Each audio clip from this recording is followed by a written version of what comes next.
Hello dear aspirant, आप सबका स्वागत है क्लास 11 बायो क्लास में। तो आज हम करेंगे एनिमल फिजियोलॉजी का chapter body fluid and circulation. तो इस चैप्टर को हम ओनली वन वीडियो में कंप्लीट करने वाले हैं और इस वीडियो में हमने एनसीईआरटी की ईच सिंगल लाइन को डिकोड किया है। ठीक है, तो सबसे पहले हम जानेंगे कि ब्लड क्या है। तो आपको पता है कि ब्लड एक फ्लूइड कनेक्टिव टिश्यू है। वैसे कनेक्टिव टिश्यू जो है वो 4 टाइप के, epithelial connective tissue, muscular connective tissue, fluid connective tissue, ठीक है, और एक और है, लेकिन ब्लड जो है वो फ्लूइड कनेक्टिव टिश्यू के अंतर्गत आता है। ठीक है, अब बेटा ब्लड में क्या क्या होता है। ब्लड में 55% प्लाज्मा होता है और 45% फॉर्म्ड एलिमेंट होते हैं। ठीक है, अब फॉर्म्ड एलिमेंट में कौन कौन से आते हैं। Red blood cell, white blood cell और प्लेटलेट आते हैं। ठीक है, आगे बेटा यहाँ पे देखो, अब हमने क्या किया, ये देखो, ये मैंने ना एक टेस्ट ट्यूब ली और इस टेस्ट ट्यूब में मैंने ब्लड को ऐड किया। अब मैंने इस ब्लड का सेंट्रीफ्यूज करवाया तो मैंने क्या पाया कि ऊपर जो है वो स्ट्रॉ पेल येलो कलर की 55% प्लाज्मा को मैंने फाउंड किया। और ये जो एक लाइन सी बनी है, इसे मैंने बफी कॉट का नाम दिया। और ये जो नीचे है वो 45% फॉर्म्ड एलिमेंट है, जैसे एरिथ्रोसाइट्स। ठीक है, अब बेटा मैंने पाया कि जो प्लाज्मा है वो स्ट्रॉ कलर की है, ये ट्रांसपेरेंट है। प्लाज्मा में जो है वो 90 से 92% वाटर पाया जाता है, वाटर सॉल्वेंट की तरह एक्ट करता है। और वाटर जो है वो केमिकल रिएक्शन का मीडियम है। और प्लाज्मा में 8 से 10% अदर एलिमेंट पाएंगे, जैसे प्लाज्मा प्रोटीन और अदर सल्यूट पाएंगे, जो कि 1 से 2% होते हैं। ठीक है, और ये सल्यूट डिजॉल्व्ड स्टेट में होते हैं। तो अदर एलिमेंट जो है वो 8 से 10% पाएंगे। तो वो प्लाज्मा प्रोटीन जो है, इसमें कौन कौन आते हैं। Albumin, globulin plasma protein, albumin plasma protein, globulin plasma protein, fibrinogen plasma protein, prothrombin plasma protein. तो एल्ब्यूमिन, ग्लोब्यूलिन, प्रोथ्रोम्बिन, फाइब्रिनोजन। ठीक है, और सल्यूट जो पाएंगे 1 से 2% जो डिजोल्व स्टेट में थे, वो कौन से थे। Gaseous, excretory, based like urea wines. ठीक है ना, यूरिया वाइन्स गैसेस, और ग्लूकोज, अमीनो एसिड, विटामिन। ठीक है, glucose, amino acid, vitamin, water soluble hormones पाएंगे। तो ये जो ऑक्सीजन गैस जो थी, ऑक्सीजन गैस जो है वो 3% जो है वो प्लाज्मा में डिजॉल्व स्टेट में पाई जाती है। ठीक है, अब आगे प्लाज्मा प्रोटीन में नंबर 1 पे एल्ब्यूमिन। एल्ब्यूमिन जो है वो स्मॉलेस्ट है और मोस्ट अबंडेंट है। ठीक है, अब एल्ब्यूमिन क्या करती है, ये ना जो हार्मोन्स के ट्रांसपोर्ट में हेल्प करती है। तो ये थायरोक्सिन हार्मोन के ट्रांसपोर्ट में एल्ब्यूमिन हेल्प करती है। एल्ब्यूमिन जो है वो ऑस्मोटिक बैलेंस को मेंटेन करती है, ऑस्मोटिक बैलेंस में हेल्प करती है। अब ऑस्मोटिक बैलेंस मीन्स, अब जैसे देखो बेटा, आपकी अगर ब्लड में ना, ये ब्लड वेसल है, ब्लड में ना एल्ब्यूमिन ज़्यादा होगी ना, तो पानी जो है वो अंदर को आएगा, ब्लड के अंदर को आएगा। ठीक है, लेकिन ब्लड में जब एल्ब्यूमिन प्रेजेंट नहीं होगी या कम होगी ना, तो पानी जो है वो ब्लड से बाहर जाएगा और ये पानी टिश्यू में जाएगा, टिश्यू में भर जाएगा पानी और टिश्यू को स्वेल कर देगा, जिससे कि ओएडिमा डिजीज़ हो जाती है। ठीक है ना, तो एल्ब्यूमिन आपको समझ आ गया। आ गया ग्लोब्यूलिन। ग्लोब्यूलिन 3 प्रकार के होते हैं, alpha globulin, beta globulin, gamma globulin. Alpha और बीटा ग्लोब्यूलिन जो है वो विटामिन का ट्रांसपोर्ट करते हैं। ठीक है, और गामा ग्लोब्यूलिन जो है ना, वो आईजीजी बोलते हैं उसको, और ये एंटीबॉडी प्रोड्यूस करता है। ठीक है ना, तो गामा ग्लोब्यूलिन इम्यूनोग्लोब्यूलिन है और ये जो है वो एंटीबॉडी प्रोड्यूस करता है। ठीक है ना, फाइब्रिनोजन और प्रोथ्रोम्बिन इनएक्टिव प्रोटीन है जो कि ब्लड क्लॉटिंग करती है। ठीक है, अब आ गया फॉर्म्ड एलिमेंट। फॉर्म्ड एलिमेंट जैसे RBC, red blood cell, red blood corpuscle, इसको एरिथ्रोसाइट भी बोलते हैं। आरबीसी जो है वो मोस्ट अबंडेंट फॉर्म्ड एलिमेंट है। तो आरबीसी जो है 5 मिलियन से 5.5 मिलियन आरबीसी होती है पर मिलीमीटर क्यूब ऑफ ब्लड में। ठीक है ना, आरबीसी में न्यूक्लियस अब्सेंट होता है। आरबीसी बाइकनकेव शेप की होती है। आरबीसी में रेड कलर की आयरन कंटेनिंग कम्प्लेक्स प्रोटीन होती है जिसको हीमोग्लोबिन बोलते हैं। एक हेल्दी इंडिविजुअल में 12 से 16 ग्राम हीमोग्लोबिन होती है in every 100 millilitre of blood. ठीक है। अब बेटा आरबीसी का लाइफ स्पैन कितना है, तो ये 120 इसका लाइफ स्पैन है। और इसके आफ्टर विच, इसके बाद जो है ये स्प्लीन में डिस्ट्रॉय हो जाती है। तो आरबीसी का लाइफ स्पैन कितना है, तो 120 डेज़ है। और 120 डेज़ के बाद आरबीसी जो है वो स्प्लीन में डिस्ट्रॉय हो जाती है। जब स्प्लीन में आरबीसी का डिस्ट्रॉय होता है तो उसको बोलते हैं graveyard of RBC. Clear हो गया। तो जब स्प्लीन में आरबीसी का डिस्ट्रॉय होता है तो उसको बोलते हैं ग्रेव यार्ड ऑफ आरबीसी। अब ये स्प्लीन क्या है, ये देखो बेटा, ये हमारा स्टमक बना है ना, तो स्टमक के पीछे क्या होती है, स्प्लीन होती है। ठीक है। अभी यहाँ पे देखो ये आरबीसी है और ये सेल मेम्ब्रेन है ना, तो इसमें ग्लाइकोकेलिक्स की कोटिंग है। और ये जो है ना, ये जो मैंने आरबीसी के चारों ओर सरफेस के ऊपर ये ग्लाइकोप्रोटीन होती है, ये ग्लाइकोलिपिड होती है। ठीक है ना। और ठीक है, आगे बेटा ये ग्लाइकोप्रोटीन जो है ये एंटीजन की तरह काम करती है। अब आपको पता है जैसे बैक्टीरिया जो है ना वो मतलब बैक्स सिक्रेट करता है और बैक्स में लिपिड पॉलीसेकेराइड की लेयर होती है। जब बैक्टीरिया में लिपिड पॉलीसेकेराइड लेयर के साथ ना हमारी बॉडी में एंट्री करता है ना, तो हमारा इम्यून सिस्टम ना उसको पहचान लेता है। तो बेटा ये लिपिड पॉलीसेकेराइड की जो लेयर होती है इसमें लिपिड होते हैं, ग्लाइको प्रोटीन होते हैं। तो लिपिड पॉलीसेकेराइड लेयर जो है ना इसमें केमिकल होता है एंटीजन। ठीक है ना। तो ये एंटीजन जो है ये जो एंटीजन जो है ना ये क्या करता है, तो हीमोग्लोबिन जो है वो हीम और ग्लोबिन से बना है। हीम में 4 आयरन होते हैं। ग्लोबिन जो है वो एक पॉलीपेप्टाइड चेन होती है जिसमें 2 अल्फ़ा और 2 बीटा होते हैं। ग्लोबिन जैसे ना उनका गोला नहीं होता, तो जैसे 4 उनके गोले हैं तो उस तरह उसको मिला लें तो ग्लोबिन स्ट्रक्चर बनता है। ठीक है। तो इसका मतलब कि एक आयरन जो है वो ओनली एक ऑक्सीजन को उठा सकता है और एक हीमोग्लोबिन 4 ऑक्सीजन को उठा सकता है। ठीक है ना। अब आगे एरिथ्रोपोएसिस क्या होती है, तो यहाँ पे कि फॉर्मेशन ऑफ आरबीसी। एरिथ्रोपोएसिस का मतलब है कि आरबीसी का फॉर्मेशन। तो आरबीसी का फॉर्मेशन कहाँ कहाँ होता है, तो सबसे पहले आरबीसी जो है वो जब एम्ब्रियो स्टेज में होते हैं तो सबसे पहले आरबीसी यॉर्क सैक में बनती है, उसके बाद लीवर में बनती है, फिर स्प्लीन में बनती है और फिर बोन मैरो में बनती है। तो ये इस तरह से सीक्वेंस है कि आरबीसी का फॉर्मेशन सबसे पहले यॉर्क सैक में होता है, फिर लीवर में, फिर स्प्लीन में, फिर बोन मैरो। अब जैसे कि ये हमारी बोन है, ये रेड बोन मैरो है, ये भी रेड बोन मैरो है और ये सेंटर में येलो बोन मैरो है। रेड बोन मैरो में जो है वो रेड बोन मैरो में जो है वो हीमेटोपोएटिक स्टेम सेल होते हैं। हीमेटोपोएटिक स्टेम सेल जो हैं इससे प्रो एरिथ्रोब्लास्ट बनता है। तो ये प्रो एरिथ्रोब्लास्ट जो है ये क्या, ये इमैच्योर आरबीसी है। ठीक है। तो जब ये प्रो एरिथ्रोब्लास्ट मैच्योर होता है तो आरबीसी मैच्योर हो जाता है तो न्यूक्लियस और माइटोकॉन्ड्रिया रिमूव हो जाते हैं। तो प्रो एरिथ्रोब्लास्ट से आरबीसी का कन्वर्ट होना in the presence of vitamin B12 and folic acid. ठीक है। तो जब आरबीसी मैच्योर हो जाती है तो यहाँ से आरबीसी से न्यूक्लियस और माइटोकॉन्ड्रिया रिमूव हो जाते हैं। अब आगे है second formed element white blood cell. इसको वाइट ब्लड कार्पसेल्स भी बोलते हैं, ल्यूकोसाइट्स भी बोलते हैं। वाइट ब्लड कार्पसेल जो है ये कलरलेस होते हैं क्योंकि इसमें हीमोग्लोबिन नहीं होती है। वाइट ब्लड सेल जो होते हैं ये न्यूक्लिएटेड होते हैं। इनमें जो है 6000 से 8000 वाइट ब्लड सेल होते हैं पर मिलीमीटर क्यूब ऑफ ब्लड। अब ल्यूकोसाइट जो है ना, वाइट ब्लड सेल को ल्यूकोसाइट बोलते हैं। ल्यूकोसाइट जो है वो शॉर्ट लिव्ड होता है। ठीक है। वाइट ब्लड सेल जो है वो 2 टाइप के, ग्रेनुलोसाइट और ए ग्रेनुलोसाइट। ठीक है ना। तो ये जो ग्रेनुलोसाइट मतलब ये जो सेल है इसमें प्रोटीन के दाने जैसे होंगे। तो ग्रेनुलोसाइट में ग्रेन्यूल प्रेजेंट होते हैं। तो इओसिनोफिल, न्यूट्रोफिल, बेसोफिल, तो इनमें जो है वो ये ग्रेनुलोसाइट है, इनमें ग्रेन्यूल्स प्रेजेंट होते हैं प्रोटीन के दाने जो हैं।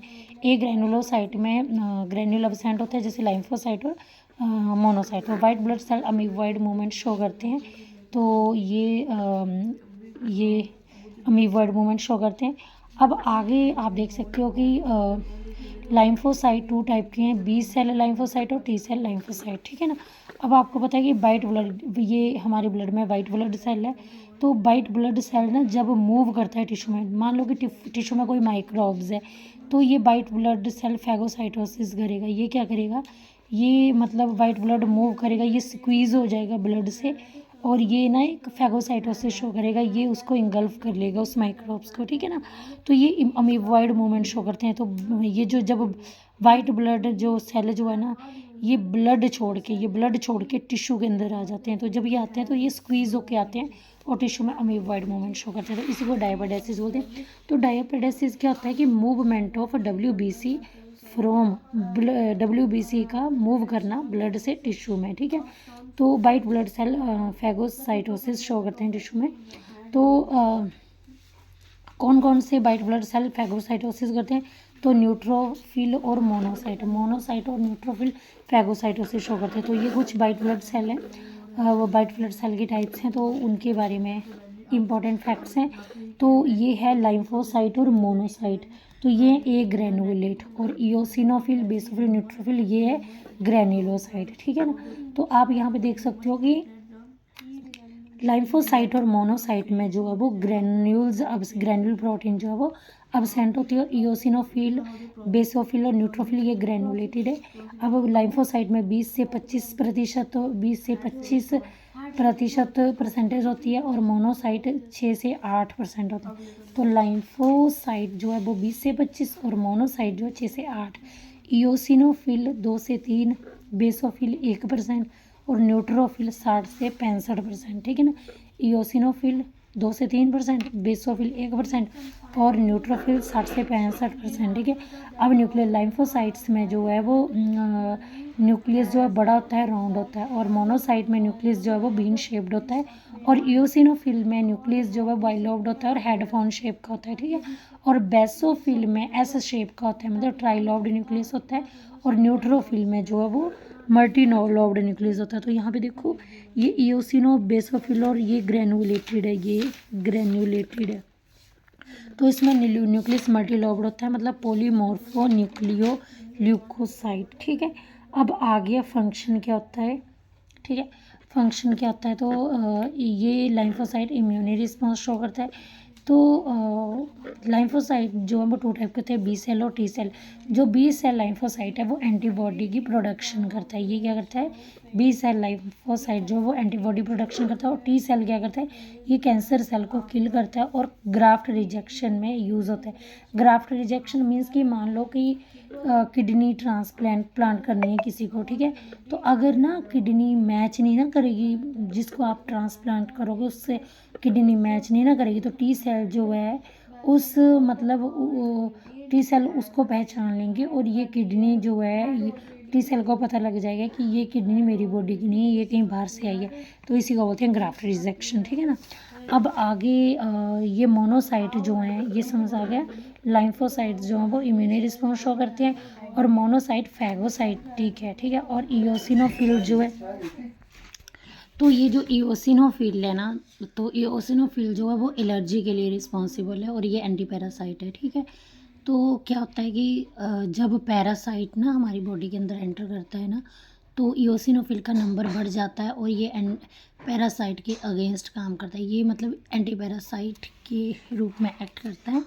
तो जो बेसोफिल्स होते हैं, बेसोफिल में क्या करता है, तो ये जो ना ये इन्फ्लामेशन करता है। बेसोफिल क्या करता है, ये इन्फ्लामेशन में रिस्पॉन्सिबल है। बेसोफिल क्या सीक्रेट करता है, histamine, serotonin, heparin. Histamine, serotonin, heparin. Histamine जो है वो ब्लड वेसल को एक्सपैंड करता है, डायलेट करता है, तो हिस्टामाइन वैसो डायलेशन का काम करता है। सेरोटोनिन जो है वो वैसो कंस्ट्रिक्टर यानी कि वैसो कॉन्ट्रैक्शन का काम करता है, यानी ब्लड वेसल को कॉन्ट्रैक्ट करता है। और हेपारिन जो है वो ब्लड कोएगुलेशन करता है, एंटी कोएगुलेंट है। हेपारिन क्या है, एंटी कोएगुलेंट है, ये ब्लड को कोएगुलेट करता है। न्यूट्रोफिल जो है वो 60 से 60% होते हैं, इनका न्यूक्लियस मल्टीलोब्ड होता है। और न्यूट्रोफिल जो है ये बेटा फैगोसाइट है, ठीक है। तो ये जब ना इन्फेक्शन हो जाता है ना, तो न्यूट्रोफिल का नंबर बढ़ जाता है, ठीक है ना। तो ये ना न्यूट्रोफिल फर्स्ट वन है जो कि to arrive at the site of infection, ठीक है। अब प्लेटलेट क्या होते हैं, तो प्लेटलेट ना थ्रोम्बोसाइट होता है। तो ये थ्रोम्बोसाइट जो वो रिलेटेड होते हैं ब्लड क्लॉटिंग के साथ, ठीक है ना। तो ये प्लेटलेट रेड बोन मैरो में बनते हैं। प्लेटलेट 1.5 लाख से लेके 3.5 लाख के बीच होते हैं पर मिलीमीटर क्यूब ऑफ ब्लड, ठीक है। अब ये प्लेटलेट क्या है, ये सेल का फ्रैगमेंट है। जैसे ये एक सेल है, ये मेगा कैरियोसाइट है, इस सेल में न्यूक्लियस बहुत ही बड़ा है, ठीक है। जब ये फ्रैगमेंट में टूटेगा तो प्लेटलेट बनाएगा, इसलिए ये सेल का फ्रैगमेंट है। इसकी प्लेटलेट की शेप जो है वो बाई कन्वेक्स होती है। ये कैसी शेप है, बाई कन्वेक्स है। और प्लेटलेट ब्लड क्लॉटिंग में हेल्प करते हैं, ठीक है। प्लेटलेट क्या करते हैं, ब्लड क्लॉटिंग करते हैं। प्लेटलेट क्या करते हैं, एक platelet derive growth factor release करते हैं और जो कि ब्लड कोएगुलेशन करते हैं, ठीक है। अब ब्लड ग्रुप क्या है, तो ब्लड ग्रुप जो है ABO ब्लड ग्रुपिंग होती है। तो ये ABO जो ब्लड ग्रुप है ये ग्लाइकोप्रोटीन है, और ये ग्लाइकोप्रोटीन जो है ये ग्लाइकोप्रोटीन जो है एंटीजन की तरह काम करते हैं। और ये एंटीजन का मतलब होता है कि जो एंटीबॉडी को बनाए, ठीक है ना। तो ये A ब्लड ग्रुप है, और ये जो इसके RBC के सरफेस में ये A एंटीजन है, जो कि A एंटीजन है, ठीक है। तो RBC के पास जो है ग्लाइकोलिक्स की कोड। बी ब्लड ग्रुप के RBC के सरफेस के ऊपर B ग्लाइकोप्रोटीन है, और AB ब्लड ग्रुप में AB की ग्लाइकोप्रोटीन की कोटिंग है, ठीक है ना। अब ब्लड ग्रुप एंड डोनर को अब देखो, अगर मान लो आपका ब्लड ग्रुप A है तो आपका ब्लड जो है वो A एंटीजन बनाएगा। अगर आपका ब्लड ग्रुप B है तो B एंटीजन बनाएगा। अगर आपका ब्लड ग्रुप AB है तो AB एंटीजन बनाएगा। अगर आपका ब्लड ग्रुप O है तो O ब्लड ग्रुप कभी भी कोई एंटीजन नहीं बनाता है, ठीक है। क्योंकि बेटा ये यूनिवर्सल डोनर ब्लड ग्रुप है, ठीक है। ये कोई भी एंटीजन नहीं बनाता है, ठीक है। ये A और B एंटीबॉडी बनाता है। तो O blood group universal donor है, ये ABO ब्लड ग्रुप वाले पेशेंट को ब्लड दे सकता है। AB यूनिवर्सल रेसिपिएंट है, ठीक है। ये AB A और B और O ब्लड ग्रुप वालों को ब्लड दे सकता है, मतलब ये यूनिवर्सल रेसिपिएंट है, ठीक है। ये कोई भी एंटीबॉडी नहीं बनाता है, ठीक है, AB ब्लड ग्रुप वाले। और जो B ब्लड ग्रुप जो है ये B एंटीजन बनाता है, तो ये anti-A नाम की एंटीबॉडी बनाता है। और मतलब कि जो B ब्लड ग्रुप वाले उनको सिर्फ B और O ब्लड ग्रुप वाले पर्सन ही ब्लड दे सकते हैं। और A ब्लड ग्रुप जिनका होता है ना वो A एंटीजन बनाते हैं, और ये जो है anti-B नाम की एंटीबॉडी बनाते हैं। और A ब्लड ग्रुप वाले पर्सन को सिर्फ A ब्लड ग्रुप और O ब्लड ग्रुप वाला पर्सन ही ब्लड दे सकता है। अब मिसमैच क्या होता है, ये RBC की सरफेस में A एंटीजन है, ठीक है। मान लो अब इस A पर्सन को ना किसी B ब्लड ग्रुप वाले पर्सन ने ब्लड दे दिया, तो ये क्या करेगा, यहाँ पे जो है वो B ब्लड ग्रुप के RBC के सरफेस के ऊपर B एंटीजन होगा, और ये B एंटीजन anti-B नाम की एंटीबॉडी बनाएगा। ये anti-B एंटीबॉडी जो है इसके ब्लड को डिस्ट्रॉय कर देगा, मतलब इसके ब्लड कोएगुलेशन कर देगा, जो कि बॉडी के लिए हार्मफुल होगी। तो मिसमैच के दौरान क्या होता है, transfusion of blood during mismatch के दौरान ना ब्लड का ट्रांसफ्यूज़न से ना एंटीबॉडी बनती है डोनर ब्लड के अगेंस्ट। एंटीबॉडी किसके अगेंस्ट बनती है, यहाँ पे देखो, इस डोनर ब्लड के अगेंस्ट एंटीबॉडी बनी और कोएगुलेशन हुई। और कोएगुलेशन से क्या हुआ कि कोएगुलेशन ने ना किडनी की फिल्ट्रेशन मेम्ब्रेन को ब्लॉक कर दिया, BP को बढ़ा दिया, तो ये हम बहुत ही हार्मफुल होते हैं। अब RH इनकम्पैटिबिलिटी क्या होती है, बेटा आपको पता है RH एंटीजन जो है वो rhesus monkey से डिस्कवर हुआ। RH पॉजिटिव और RH नेगेटिव, ये 2 टाइप के होते हैं। RH पॉजिटिव में पॉजिटिव होता है, RH नेगेटिव में नेगेटिव प्रेजेंट होता है। अब जिनका ब्लड ग्रुप A पॉजिटिव होता है उनमें A एंटीजन तो होगा लेकिन RH एंटीजन भी होगा। जिनका ब्लड ग्रुप A नेगेटिव होता है उनमें A एंटीजन तो होगा लेकिन RH एंटीजन भी होगा। अब ये RH पॉजिटिव वाला जो है ना वो सिर्फ RH पॉजिटिव पर्सन को डोनेट कर सकता है। RH नेगेटिव वाला RH नेगेटिव को डोनेट करता है तब भी कोई प्रॉब्लम नहीं होती है। RH नेगेटिव वाला पर्सन जो है RH पॉजिटिव वाले को डोनेट करता है तब भी कोई प्रॉब्लम नहीं होती। लेकिन जब RH पॉजिटिव वाला पर्सन होता है ना उसमें उसके पास एंटीजन होता है, और जब RH पॉजिटिव वाला पर्सन है उसके पास एंटीजन होता है तो वो RH नेगेटिव वाले को डोनेट करता है, और RH नेगेटिव जो RH पॉजिटिव के RH पॉजिटिव एंटीजन को आइडेंटिफाई कर लेगा, जिससे प्रॉब्लम होगी, और उस प्रॉब्लम को एरिथ्रोब्लास्टोसिस फर्टाइलिस बोलते हैं। तो एरिथ्रोब्लास्टोसिस फर्टाइलिस क्या होता है बेटा, ये है RH पॉजिटिव का फीटस होता है इसमें, और मदर जो है वो RH नेगेटिव होती है, और इन दोनों के बीच में प्लेसेंटा होता है। प्लेसेंटा एक बैरियर है जो फीटस और ममा के बीच ये बैरियर होता है, ताकि बहुत सारी चीज़ें जो है वो इधर से उधर जो है वो ना जा सके। ठीक है। अब बेटा जब फर्स्ट चाइल्ड जब होता है ना, तो जब फर्स्ट चाइल्ड बॉम्ब में होता है, यूटेरस में होता है वो जब वो गेस्टेशन पीरियड में होता है ना, तब तो कोई प्रॉब्लम नहीं होती है। ठीक है ना। लेकिन जब फर्स्ट चाइल्ड की डिलीवरी होती है तो ममा का ब्लड और बेबी का ब्लड जो है वो मिक्स हो जाता है। ममा का ब्लड ग्रुप नेगेटिव होता है तो उनको तो कोई प्रॉब्लम नहीं हुई, लेकिन बच्चे का ब्लड ग्रुप RH पॉजिटिव है तो जो मदर की बॉडी जो होगी ना, अब मदर की RH नेगेटिव बॉडी जो होगी ना, वो RH पॉजिटिव एंटीजन को आइडेंटिफाई कर लेगी, तो जिससे कि एंटी RH नामक की एंटीबॉडी बनेगी। ठीक है ना। तो और ये एंटी RH एंटीबॉडी जो है, ये देखो ना, ये जो है ये ममा का ब्लड ग्रुप है। ठीक है। जो क्या है RH पॉजिटिव। ठीक है। अब ममा के ब्लड ग्रुप में क्या आया, ये RH नेगेटिव है। ठीक है। अब ममा के ब्लड ग्रुप के साथ ब्लड के साथ ना RH पॉजिटिव मिक्स हो गया, तो RH पॉजिटिव मिक्स हो गया ना, RH पॉजिटिव मिक्स हो गया, तो यहाँ पे एंटी आर एच क्या बन गया, एंटी RH पॉजिटिव बन गया। एंटी RH पॉजिटिव नाम की एंटीबॉडी बन गई, और इस एंटी RH पॉजिटिव एंटीबॉडी ने ना इस RH पॉजिटिव ब्लड ग्रुप को क्या कर दिया, डिस्ट्रॉय कर दिया। ठीक है। अब ये एंटीबॉडी जो बनी ना, एंटी RH पॉजिटिव एंटीबॉडी बनी ना, ये IgG टाइप की है, और ये प्लेसेंटा से निकल जाती है। ये एंटीबॉडी जो है ये इस प्लेसेंटा से निकल जाती है। ठीक है ना, समझ आ गया। अब मदर में एंटीबॉडी बन गई। अब जब ना सेकंड चाइल्ड की डिलीवरी होगी, जब वो गेस्टेशन पीरियड में होगा ना, अब आपको पता है मदर के अंदर क्या है, मदर के अंदर एंटी RH नाम की एंटीबॉडी जो अभी भी मदर के अंदर है, तो वो एंटीबॉडी प्लेसेंटा से जो है वो क्रॉस कर जाती है, और फिर वो ना बच्चे के RBC को, अब वो RH पॉजिटिव को आइडेंटिफाई कर लेती है वो एंटीबॉडी, और वो बच्चे के RBC को डिस्ट्रॉय करने लगी, और जिससे बच्चे को एनीमिया और जॉन्डिस हो जाता है। ठीक है ना।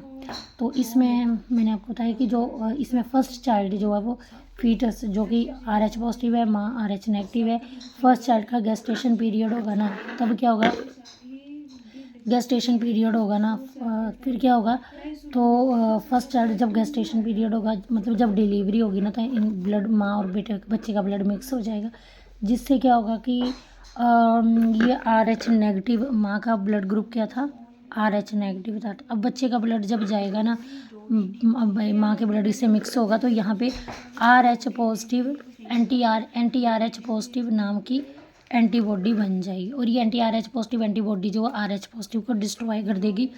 ठीक है ना। मतलब ये यहाँ पे एंटी RH पॉजिटिव एंटीबॉडी बन गई है, जिसको IgG भी बोलते हैं। जब सेकंड चाइल्ड गेस्टेशन पीरियड में होगा ना, तो क्या होगा कि ये RHH एंटी RHH एंटीबॉडी जो है, इसने बच्चे के RHH पॉजिटिव को आइडेंटिफाई कर लिया और उसको डिस्ट्रॉय कर दिया, जिससे बच्चे को अनीमिया और जॉन्डिस हो गया। अब इसकी ट्रीटमेंट कैसे कर सकते हैं, तो डिलीवरी से पहले ना एंटी RH एंटीबॉडी, ये जो है ना एंटी RH एंटीबॉडी ना डिलीवरी से पहले ही दे दो मदर को, ताकि ये RH पॉजिटिव वाला ब्लड आए। जैसे ही RH पॉजिटिव वाला ब्लड आए तो ये एंटीबॉडी जो है ख़त्म हो जाए। ठीक है। तो इसकी ट्रीटमेंट कैसे कर सकते हो, तो मैंने बताया कि मदर को इंजेक्ट कर देना एंटी RH एंटीबॉडी के साथ बिफोर डिलीवरी, ताकि जब ना क्या बोलते हैं RH पॉजिटिव वाला ब्लड आए तो ये एंटीबॉडी ख़त्म हो चुकी हो। ठीक है। अब नेक्स्ट है ब्लड क्लॉटिंग। बेटा जब देखो ये हमारा टिश्यू है, जब हमारा टिश्यू ना टूटता है ना, ब्रोकन होता है ना, तो जब हमारा टिश्यू टूटता है तो ये थ्रोम्बोब्लास्टिन सिक्रीट होता है। ठीक है। ये थ्रोम्बोब्लास्टिन सिक्रीट होता है, और ये जो जैसे थ्रोम्बोब्लास्टिन सिक्रीट होता है तो प्लेटलेट जो है ना सिक्रीट होता, प्लेटलेट जो है ना, ये जैसे थ्रोम्बोब्लास्टिन सिक्रीट होगा ना, तो यहाँ पे ना भाग के ना प्लेटलेट आएंगे और टेम्परेरी ना इस जगह को सील कर देंगे। ठीक है ना। अब जैसे प्लेटलेट आएंगे वो इस जगह को सील कर देंगे। ठीक है ना। अब उसके बाद क्या होगा, प्लेटलेट आएंगे इस जगह को सील कर देंगे, और प्लेटलेट क्या कर देंगे, प्लेटलेट ना एक platelet derive growth factor secrete करेंगे। ठीक है ना। तो क्या होगा, अब उसके बाद क्या होगा, अब ये देखो अब थ्रोम्बोकाइनेज एंजाइम जो है ना, ये क्लॉटिंग फैक्टर ग्रुप को एक्टिवेट कर देगा। थ्रोम्बोकाइनेज जो है वो क्लॉटिंग फैक्टर ग्रुप को एक्टिवेट कर देगा। ये थ्रोम्बोकाइनेज एंजाइम की तरह एक्टिवेट करता है। थ्रोम्बोकाइनेज प्रोथ्रोम्बिन को एक्टिवेट करता है। Prothrombin clotting factor calcium ion की प्रेजेंस में थ्रोम्बिन बनाता है। और थ्रोम्बिन जो है वो फाइब्रिनोजन को एक्टिवेट करता है। फाइब्रिनोजन गोल गोल होते हैं स्ट्रक्चर, और फाइब्रिनोजन जो है वो क्लॉटिंग फैक्टर कैल्शियम आयन की प्रेजेंस में धागे जैसा फाइब्रिन स्ट्रक्चर बनाता है, और जिससे क्लॉटिंग होती है। तो समझ आ गया। सबसे पहले थ्रोम्बोब्लास्टिन रिलीज होगा। थ्रोम्बोब्लास्टिन के बाद प्लेटलेट भाग के आएंगे, इस टिश्यू को टेम्पररी सील कर देंगे। उसके बाद क्या होगा, उसके बाद जो है क्लॉट जो है वो प्लेटलेट जो है वो सिक्रेट करेंगे प्लेटलेट डिराइव ग्रोथ फैक्टर। अब ये ग्रोथ फैक्टर क्या करेगा, ये कैल्शियम आयन की प्रेजेंस में ना थ्रोम्बोकाइनेज एंजाइम जो है क्लॉट फैक्टर ग्रुप को एक्टिवेट कर देगा। ये थ्रोम्बोकाइनेज एंजाइम की तरह एक्टिवेट कर रहा है। अब ये क्या करेगा, ये थ्रोम्बोकाइनेज प्रोथ्रोम्बिन को एक्टिवेट करेगा। प्रोथ्रोम्बोकाइनेज क्लॉटिंग फैक्टर और कैल्शियम आयन की प्रेजेंस में थ्रोम्बिन में चेंज होगा। थ्रोम्बिन फाइब्रिनोजन को एक्टिव करेगा, और फाइब्रिनोजन जो है क्लॉटिंग फैक्टर और कैल्शियम आयन की प्रेजेंस में फाइब्रिन में चेंज होगा। और फाइब्रिन एक जाला जैसा बिछा देंगे, और उस जाले में जो है, ये देखो एक जाला जैसा बिछा देंगे फाइब्रिन, और इस जाले में आरबीसी और प्लेटलेट ट्रैप हो जाएंगे। ठीक है ना। अब जब ब्लड क्लॉटिंग हो जाएगी, ये देखो ये जो है ये फाइब्रिन है, ये ना फाइब्रिन ने कम्प्लीटली ऐसे जाला जैसा बिछा लिया। इस जाले में आरबीसी प्लेटलेट टाइटली ट्रैप्ड हो जाएंगे। जब आरबीसी प्लेटलेट टाइटली ट्रैप्ड हो जाएंगे ना, तो यहाँ से वाटर निकलेगा जिसे सीरम बोलते हैं। तो एक वाटर बाहर निकलेगा, जब क्लॉट फॉर्मेशन के बाद वाटर निकलेगा जिसे सीरम कहते हैं।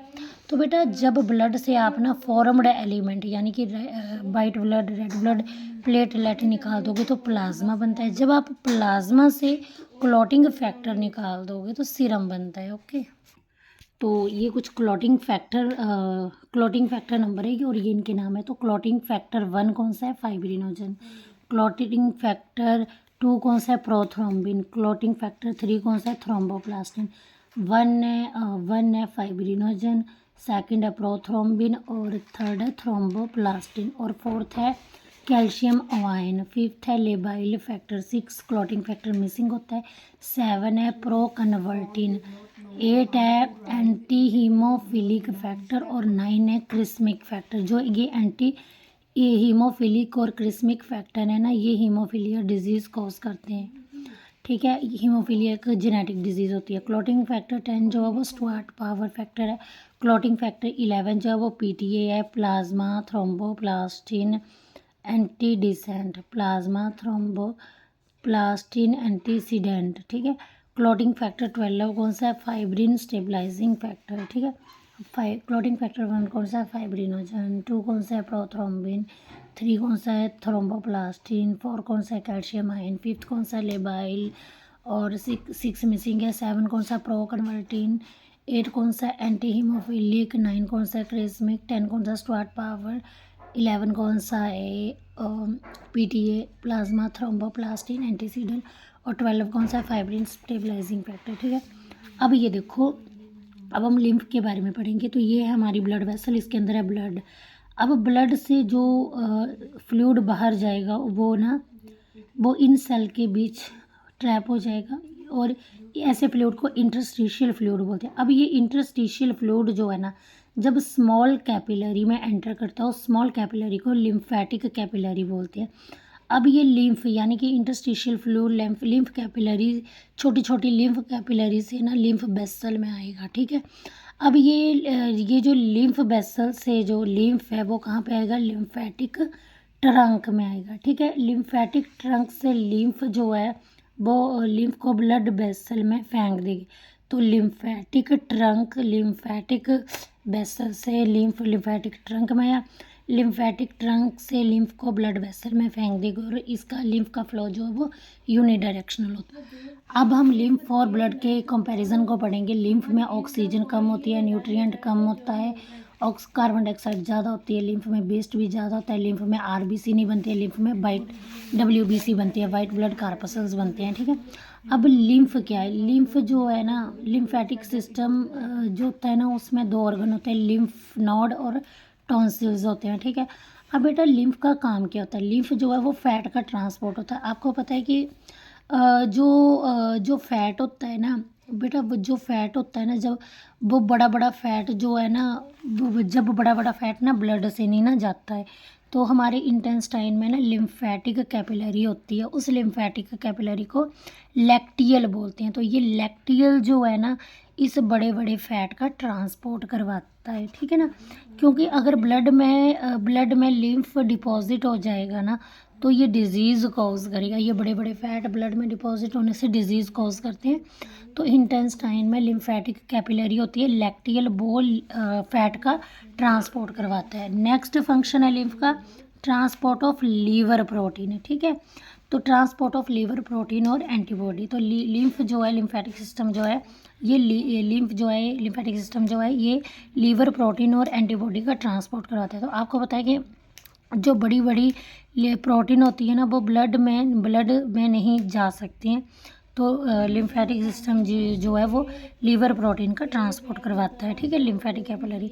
अब ये लिम्फेटिक कैपिलरी ब्लड वॉल्यूम का भी मेंटेन करती है। मान लो आपके ब्लड में पानी ज़्यादा है, तो ये पानी लिम्फ को दे देगा ब्लड, ठीक है ना।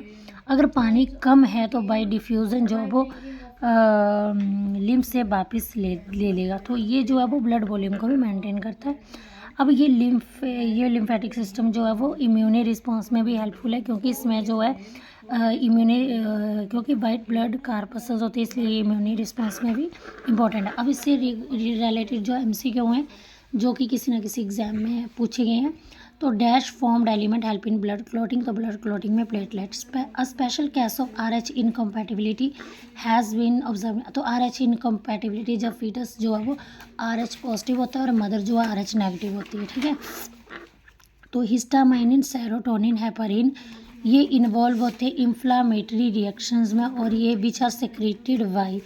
तो बेटा जो बेसोफिल होता है ना, बेसोफिल, इस इयोसिनोफिल, बेसोफिल, न्यूट्रोफिल, जो कि ग्रैन्युलोसाइट्स होते हैं ना, ये बेसोफिल जो है वो हिस्टामाइन, सेरोटोनिन, हेपारिन एक एंटीकोएगुलेंट है, सेरोटोनिन जो है वो बेसोकंस्ट्रिक्टर है, हिस्टामाइन जो है वो बेसोडाइलेटर है, ठीक है ना।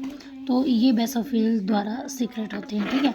अब हम पढ़ेंगे हार्ट के स्ट्रक्चर के बारे में। तो आपको पता है कि हार्ट का ओरिजिन जो है वो मेसोडर्म लेयर से हुआ है। हमारी बॉडी में 3 जर्म लेयर्स होती है, एक्टोडर्म, मेसोडर्म, एंडोडर्म। तो हार्ट का ओरिजिन मेसोडर्म लेयर से हुआ है। बेटा ये देखो, ये हमारा राइट लंग है, ये लेफ्ट लंग है। लेफ्ट लंग में एक नोच जैसी बनी है, कार्डियक नोच, और यहाँ एक स्पेस होता है मीडियास्टेनम स्पेस। तो यहाँ पे हमारा हार्ट जो है लेफ्ट साइड को टिल्टेड होता है, और इसका साइज़ जो है वो एक क्लेंच्ड फिस्ट के, एक मुट्ठी के बराबर है। अब सल्कस क्या होता है, तो बेटा सल्कस जो है वो एक्सटर्नली प्रेजेंट होता है। सल्कस ग्रूव्स होते हैं, और इन ग्रूव्स में जो है वो ब्लड वेसल्स होते हैं, ठीक है।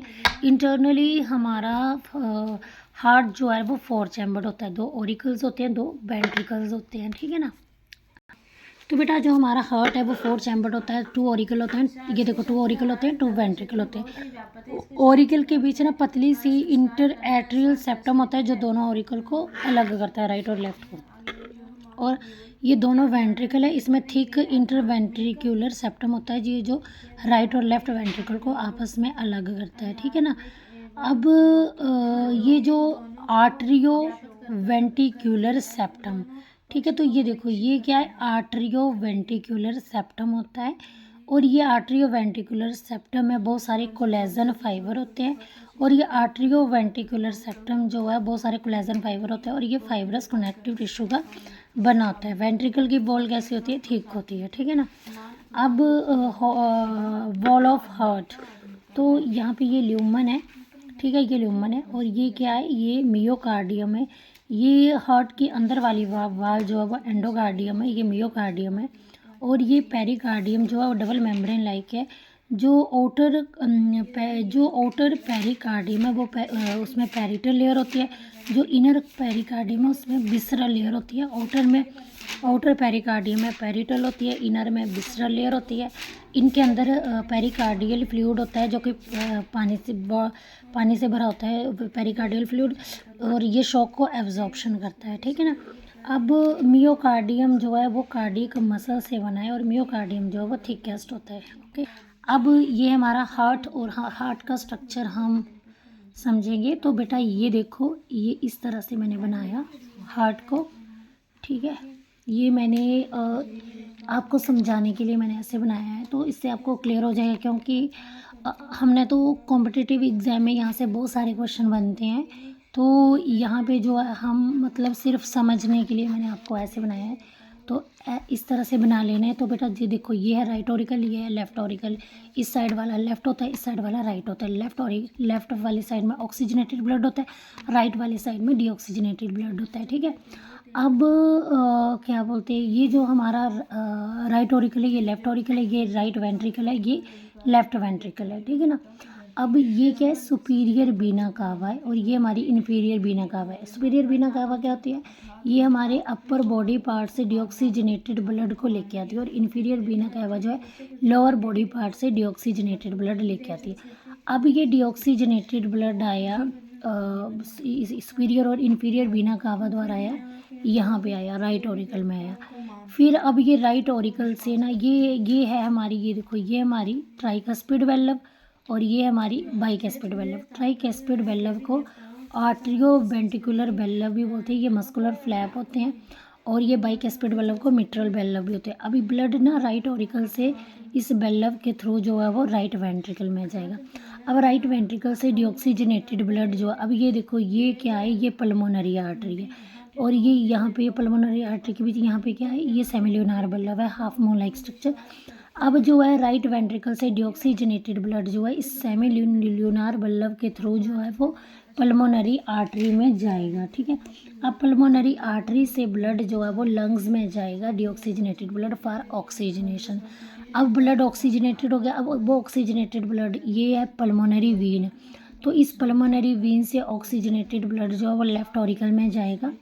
फिर लेफ्ट ऑरिकल से ब्लड जो है वो इस बाइकस्पिड वेल्व के थ्रू जो है वो कहाँ पे, ये लेफ्ट ऑरिकल में पहले ब्लड कहाँ पे जाएगा, पल्मोनरी, ये पल्मोनरी जो हमारी ये हमारी जो पल्मोनरी वीन है ना, ठीक है, पल्मोनरी में वीन में ना ऑक्सीजनेटेड ब्लड कहाँ से आ रहा है, लंग से पल्मोनरी वीन में जा रहा है, फिर लेफ्ट ऑरिकल में जाएगा, फिर थ्रू बाइकस्पिड ब्लड जो है लेफ्ट वेंट्रिकल में जाएगा। अब लेफ्ट वेंट्रिकल से ब्लड जो है वो इस एरोटा में जाएगा, ठीक है, एरोटा में जाएगा, और एरोटा से जो ऑक्सीजनेटेड ब्लड जो है वो टिश्यू में जाएगा, ऑल बॉडी पार्ट्स में जाएगा। फिर टिश्यू से डीऑक्सीजनेटेड ब्लड जो है वो सुपीरियर बीना कैवा और इन्फीरियर बीना कैवा से कहाँ पे जाएगा, राइट ऑरिकल में, ठीक है। अब ये जो सुपीरियर बीना कैवा है ना, इसकी बेल्व, इसकी ये जहाँ पे खुलेगी ना, इसके अराउंड ना यूस्टेशियन बेल्व है, ठीक है ना।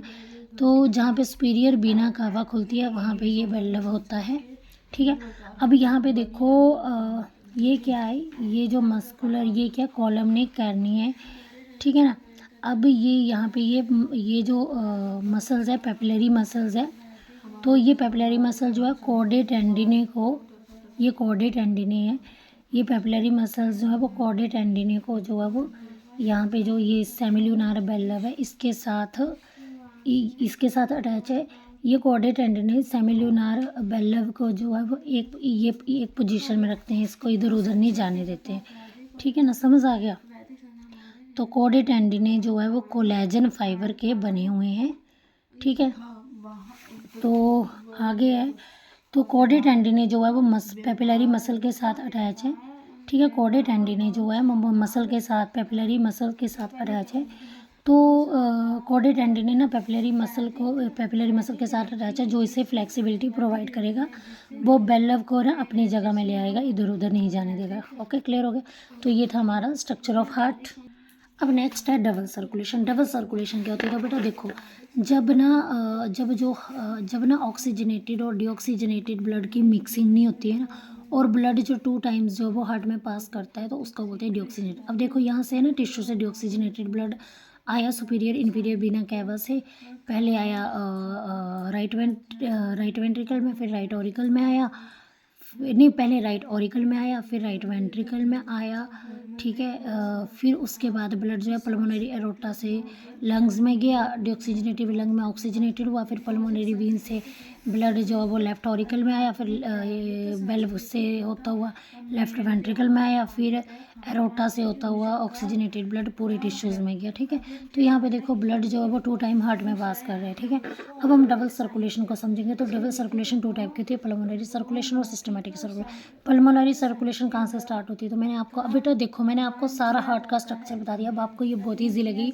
आपको जैसे कि पता है कि सबसे पहले ना डिऑक्सीजनेटेड ब्लड ना आपके यहाँ पे आ चुका है, क्या बोलते हैं, राइट ऑरिकल से राइट वेंट्रिकल में आ चुका है। अब डिऑक्सीजनेटेड ब्लड जो है ना वो पल्मोनरी राइट साइड की बात करें तो ये पल्मोनरी आर्टरी से कहाँ पे जाएगा? ये पल्मोनरी आर्टरी से जाएगा लंग के पास, फिर लंग में ये ऑक्सीजनेटेड ब्लड हो जाएगा। फिर ये अब ये लंग से ऑक्सीजनेटेड ब्लड हो गया। अब ये ब्लड ना फिर पल्मोनरी वीन यहाँ पे पल्मोनरी वीन से जाएगा राइट और लेफ्ट ऑरिकल में, फिर लेफ्ट वेंट्रिकल में जाएगा बाइकस्पिड वेल्व को क्रॉस करता हूँ। अब राइट वेंट्रिकल में ऑक्सीजनेटेड ब्लड पहुँच गया। अब ये एरोटा से ये देखो, अब पल्मोनरी वीन से आ गया ना ब्लड, अब ये लेफ्ट वेंट्रिकल में पहुंच गया ना, लेफ्ट ऑरिकल से लेफ्ट वेंट्रिकल में पहुंच गया। तो ये पल्मोनरी सर्कुलेशन के स्टेप यहाँ तक है कि ब्लड पल्मोनरी डिऑक्सीजनेटेड ब्लड यहाँ से डिऑक्सीजनेटेड ब्लड यहाँ से स्टार्ट होगा। तो डिऑक्सीजनेटेड ब्लड पल्मोनरी आर्टरी से गया लंग में, लंग से फिर पल्मोनरी वीन से आया लेफ्ट ऑरिकल में, फिर लेफ्ट वेंट्रिकल में आया। तो ये होगी पल्मोनरी सर्कुलेशन। अब सिस्टमेटिक सर्कुलेशन में जो आपका ऑक्सीजनेटेड ब्लड है ना, अब ये एरोटा से जाएगा, एरोटा से जाएगा ऑक्सीजनेटेड ब्लड सभी टिश्यूज़ में जाएगा। फिर टिश्यू से डिऑक्सीजनेटेड ब्लड जो है वो बीना कैवा द्वारा, सुपीरियर और इन्फीरियर बीना कैवा द्वारा जाएगा राइट ऑरिकल में, फिर राइट वेंट्रिकल में जाएगा। फिर ये साइकिल चलता रहेगा। तो ये डबल ब्लड सर्कुलेटरी सिस्टम है। अब हम पढ़ेंगे ब्लड वेसल्स के बारे में, ठीक है। तो ब्लड वेसल्स के बारे में पढ़ेंगे। तो ये देख सकते हो आप, ये जो ब्लड वेसल्स है, तो ये ब्लड वेसल का ट्रांसफर सेक्शन है। ये अंदर जो है ट्यूनिका इंटरना, ये अंदर वाली लेयर क्या है? Tunica interna. ये सेंटर में ल्यूमन है। ट्यूनिका इंटरना जो है ना, इसको इंटीमा भी बोलते हैं, ट्यूनिका इंटीमा भी बोलते हैं। ये ट्यूनिका इंटरमा जो है सिंपल स्क्वैमस एपिथेलियम की बनी है। ये अंदर वाली, ये जो ट्यूनिका इंटरना स्क्वैमस एपिथेलियम से बनी है, इसको एंडोथेलियम भी बोलते हैं, ठीक है। अब ये क्या है? ये वाली जो है ट्यूनिका मीडिया, ये क्या है? ये मिडल है, ये ट्यूनिका मीडिया है, ठीक है। अभी यहाँ पे आपको कोलेजन फाइबर्स दिखते हैं, ठीक है। ये देखो, ये इलास्टिक फाइबर है। ये वाली मिडल वाली ये ट्यूनिका मीडिया है। यहाँ पे आपको स्मूथ मसल फाइबर दिख रहे हैं, इलास्टिक फाइबर्स दिख रहे हैं, ठीक है, इलास्टिक फाइबर दिख रहे हैं। फिर उसके बाद जो है अभी यहाँ पे ये क्या है? यहाँ पे स्मूथ मसल फाइबर है, इलास्टिक फाइबर है, और यहाँ पे ये कोलेजन फाइबर है, और ये बासा बेजोरम है। बासा बेजोरम जो है, इसमें स्मॉल ब्लड वेसल खुलती हैं, ठीक है। क्लियर हो गया? तो ये है ब्लड वेसल का स्ट्रक्चर। अब हम पढ़ेंगे कैपिलरीज के बारे में, ठीक है। तो कैपिलरी जो है ना, कैपिलरी से ना चीज़ें जो हैं वो डिफ्यूज़ होके अंदर और बाहर जाती हैं, ठीक है। सबसे पहले ये आर्टरी है। आर्टरी जो है वो छोटे छोटे आर्टरियोल में कन्वर्ट होती है। आर्टरियोल जो है वो कैपिलरीज में ओपन होती है। आर्टरियोल में ओपन होंगी, आर्टरियोल कैपिलरी में ओपन होंगी, कैपिलरी जो है विन्यूल में, और विन्यूल वीन्स में ओपन होंगे, ठीक है ना। आर्टरी आपकी थिक होती है, ठीक है ना, आर्टरी थिक होती है, वीन थिन होती है, ठीक है ना। अब कैपिलरीज जो है वो ये कैपिलरी जो है वो सिंगल सेल लेयर है, एक सेल वाली लेयर है। इसमें कैपिलरी में ट्यूनिका इंटरना होती है, ठीक है ना। अब यहाँ पे देखो कैसे जो है वो गैसेज एक्सचेंज हो रहा है, ठीक है। कार्बन डाइऑक्साइड बाहर जा रही है, टिश्यू अंदर टिश्यू से कार्बन डाइऑक्साइड जा रही है, ऑक्सीजन अंदर आ रही है, ठीक है ना। अब आगे आर्टरी और वीन में हम डिफरेंस समझेंगे। तो बेटा देखो, ये आर्टरी है, पता है आपको आर्टरी जो है ना, आर्टरी जो है ना इसकी ना वॉल मोटी होती है, मोटी वॉल होने की वजह से इसका ल्यूमन नैरो होता है। बेटा ये कभी भी नॉन, ये मतलब कभी भी ऐसे नॉन कोलैप्सेबल है, क्योंकि इसकी वॉल थिक होती है तो ये नॉन कोलैप्सेबल है। अब ये ना मतलब इसकी वॉल थिक होती है तो ये हैवी है, तो हैवी है तो ये नीचे रहेगी, भारी है तो ये नीचे रहेगी, ठीक है। और ये जो है ये हाई प्रेशर से ब्लड को, क्योंकि इसकी वॉल थिक है तो ये हाई प्रेशर से ब्लड फ्लो करेगी, हाई प्रेशर से, ठीक है। अब ये जो है ब्लड फ्लो करेगी हाई प्रेशर से, ठीक है। अब इसमें ब्लड जो फ्लो होता है ना वो जर्क से फ्लो होता है, मतलब कि जर्क मतलब कि धक्के लगेंगे ब्लड से, ठीक है। तो ब्लड इसमें जर्क से फ्लो होता है। इसमें ना आर्टरी में आपको कोई वेल्व नहीं देखने को मिलती है, ठीक है ना। तो वेल्व नहीं देखने को मिलती है। अब बीन्स जो है इसमें, अब इसमें ना वॉल पतली होती है, तो पतली वॉल की होने से इसका ल्यूमन जो है वो वाइडर होता है, ठीक है ना। अभी ये कोलैप्सेबल होती है, ये टूटती नहीं है, क्योंकि पतली, ये कोलैप्सेबल, ये टूट जाती है, टुकड़े टुकड़े हो जाते हैं इसके, तो क्योंकि इसकी वॉल पतली होती है, ठीक है। ये सुपरफिशियल होता है, ये ऊपर ही हल्का होता है तो ऊपर ही रहता है, ऊपर ही फ्लोट करता है, ठीक है। अब इसमें ब्लड हाई प्रेशर से फ्लो होता है, इसमें लो प्रेशर से फ्लो होता है। अब इसमें ब्लड फ्लो ना स्मूथ होता है, इसमें जर्क से ब्लड फ्लो होता है, इसमें ब्लड फ्लो स्मूथ होता है। इसमें बेल्लव होती हैं, तो ट्यूनिका इंटरना जो है वो फोर्ड बनाती हैं, जिसको बेल्लव बोलते हैं। तो यहाँ पे देखो ये ट्यूनिका इंटरना जो है ये जब फोर्ड बनाएगी तो इससे बेल्लव बनेगा, और बेल्लव किससे बना है, ट्यूनिका इंटीमा से बना है, ट्यूनिका इंटीमा से बना है। और इन बेल्लव का काम होता है कि ये बैक फ्लो ऑफ ब्लड को रोकते हैं, ठीक है। अब वेरिकोज वेन क्या होती है, तो बेटा जब आप ना जो बड़े लंबे टाइम तक खड़े रहते हैं ना तो उनकी जो बेल्व्स होती है ना वो डिस्ट्रॉय हो जाती है। तो जब बेल्व्स डिस्ट्रॉय होती हैं ड्यू टू प्रोलॉन्ग स्टैंडिंग, उसको बोलते हैं वेरिकोज वेन। आ गया है hepatic portal system. Hepatic portal system क्या होता है बेटा, देखो अदर ऑर्गन्स होते हैं ना, उसमें ऑर्गन से डायरेक्टली डिऑक्सीजनेटेड ब्लड जो है वो हार्ट में जाता है, ठीक है। तो जब ऑर्गन से डिऑक्सीजनेटेड ब्लड डायरेक्टली हार्ट में जा रहा हो by network of blood vessels, ठीक है। तो जो अदर ऑर्गन्स होते हैं उनमें डिऑक्सीजनेटेड ब्लड जो है ऑर्गन से डायरेक्टली हार्ट में जाता है by network of blood vessels, ठीक है।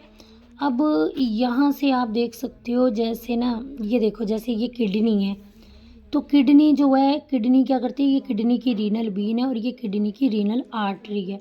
तो रीनल बीन जो वो डिऑक्सीजनेटेड ब्लड को ये हार्ट में पहुंचा रही है, ठीक है ना। और जो ये आर्टरी है, रीनल आर्टरी जो है, ये ऑक्सीजनेटेड ब्लड को किडनी से हार्ट में पहुंचा रही है।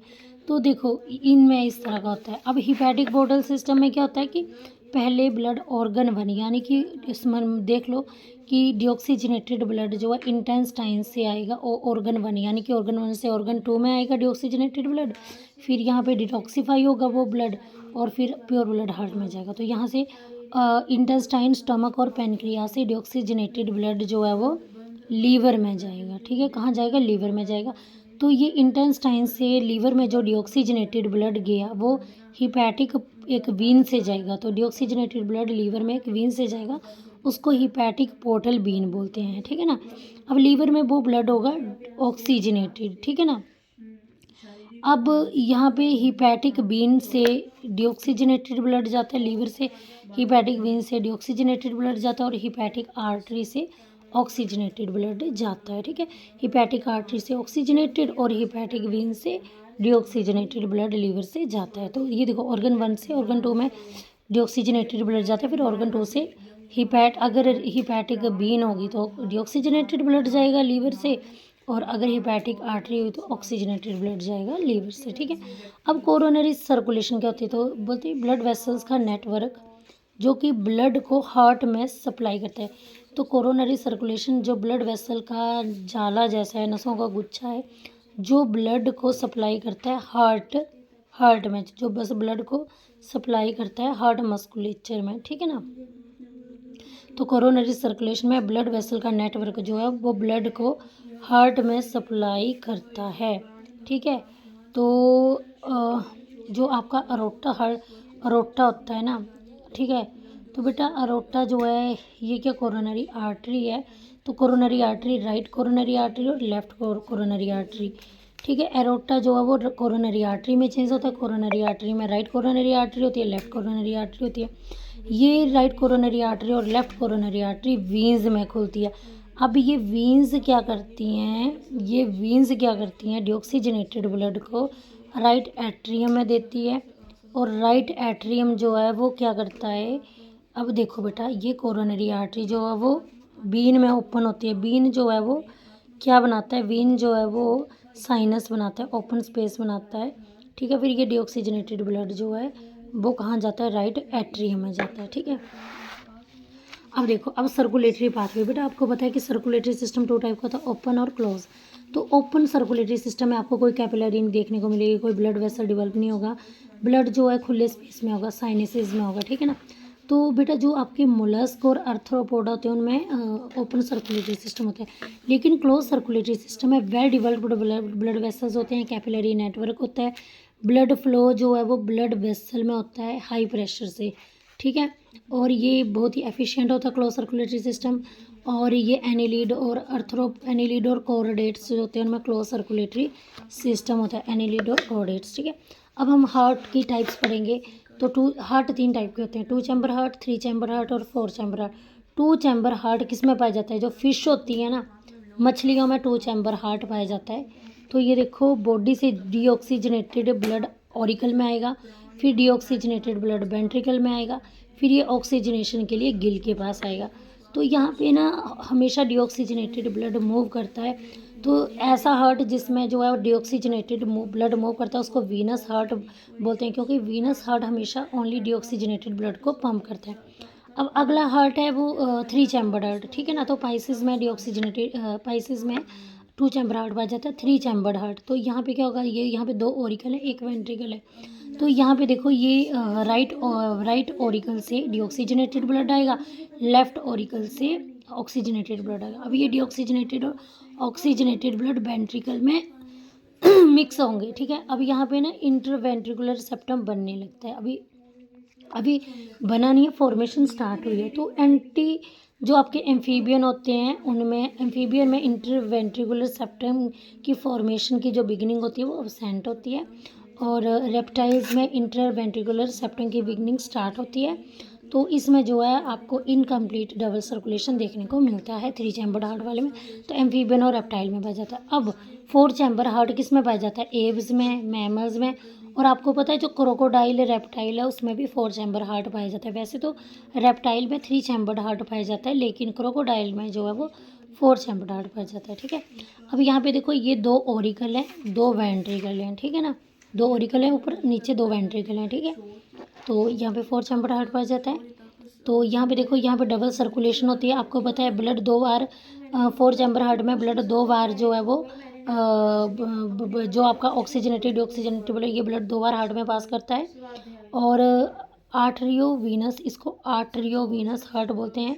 आर्टरियोवीनस क्यों बोलते हैं, क्योंकि जो आपका राइट वाला पार्ट होता है ना हार्ट का, वहाँ पे डिऑक्सीजनेटेड वो ब्लड होता है, और लेफ्ट वाले में ऑक्सीजनेटेड ब्लड होता है, इसलिए इसको आर्टरियोवीनस हार्ट बोलते हैं।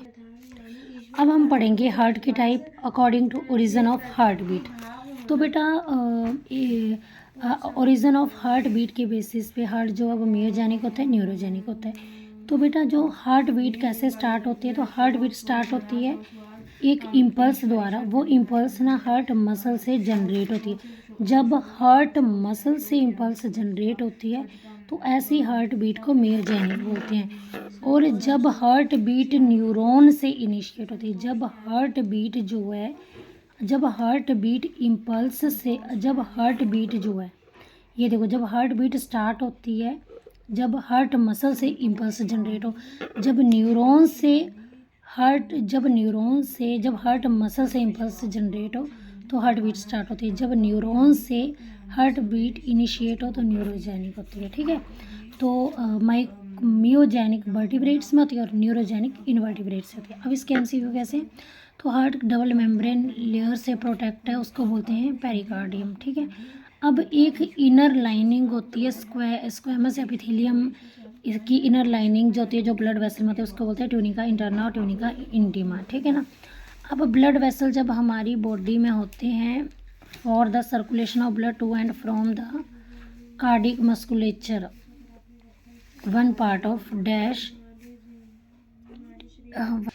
तो बेटा यहाँ पे कोरोनरी सर्कुलेशन क्या होती है, तो जब ना ब्लड वेसल हार्ट की मसल को ब्लड, जब नसें जो है ना वो हार्ट की मसल को ब्लड सप्लाई करें उसे बोलते हैं कोरोनरी सर्कुलेशन। तो यहाँ पे बोला जब ब्लड वेसल्स जो हैं हमारी बॉडी में होती हैं और वो ब्लड सर्कुलेट करे हार्ट की मसल को, तो उसको किसके द्वारा उसको कोरोनरी सर्कुलेशन बोलते हैं। याद रखना, ये थोड़ा वर्डिंग थोड़ा कॉम्प्लिकेटेड है ना, तो इसलिए मैंने यहाँ पे हिंदी में लिखा है कि आपको समझ आ जाए, ठीक है। अब 3 चैम्बर हार्ट, ये मैच आई है। 3 चैम्बर हार्ट किस में होता है, 3 चैम्बर वाला होता है एम्फीबियन में, क्लोज सर्कुलेटरी सिस्टम एनिलिड में, ओपन वाला सर्कुलेटरी सिस्टम एर्थ्रोपोड में, 4 चैम्बर हार्ट कौन से रेप्टाइल में, क्रोकोडाइल में, ठीक है। अब आगे यहाँ पे देखो, आ गया है इलेक्ट्रिकल एक्टिविटी ऑफ हार्ट, ठीक है ना। तो बेटा हार्ट को कॉन्ट्रैक्ट करने का एक स्टिमुलस आता है। देखो बेटा, बाहर से कोई स्टिमुलस आएगा, ठीक है, स्टिमुलस आपको पता है ना, बाहर से कोई स्टिमुलस अटैक करेगा, ठीक है। तो जो ना हार्ट को बाहर से नहीं आएगा, वो हार्ट खुद देता है। तो मान लो एक स्टिमुलस आएगा जो कि हार्ट खुद देगा, जिससे फिर हार्ट जो है वो कॉन्ट्रैक्ट होगा, तो इसको बोलते हैं ऑटो रिदमिक। तो जो कार्डियक मसल है वो ऑटो रिदमिक है और ऑटो एक्साइटेबल है। तो कार्डियक मसल ऑटो रिदमिक कैसे है कि एक स्टिमुलस आता है कार्डियक मसल में और वो स्टिमुलस हार्ट खुद देता है, फिर जिससे हार्ट जो है वो कॉन्ट्रैक्ट हो जाता है, तो इसको बोलते हैं ऑटो रिदमिक, ठीक है।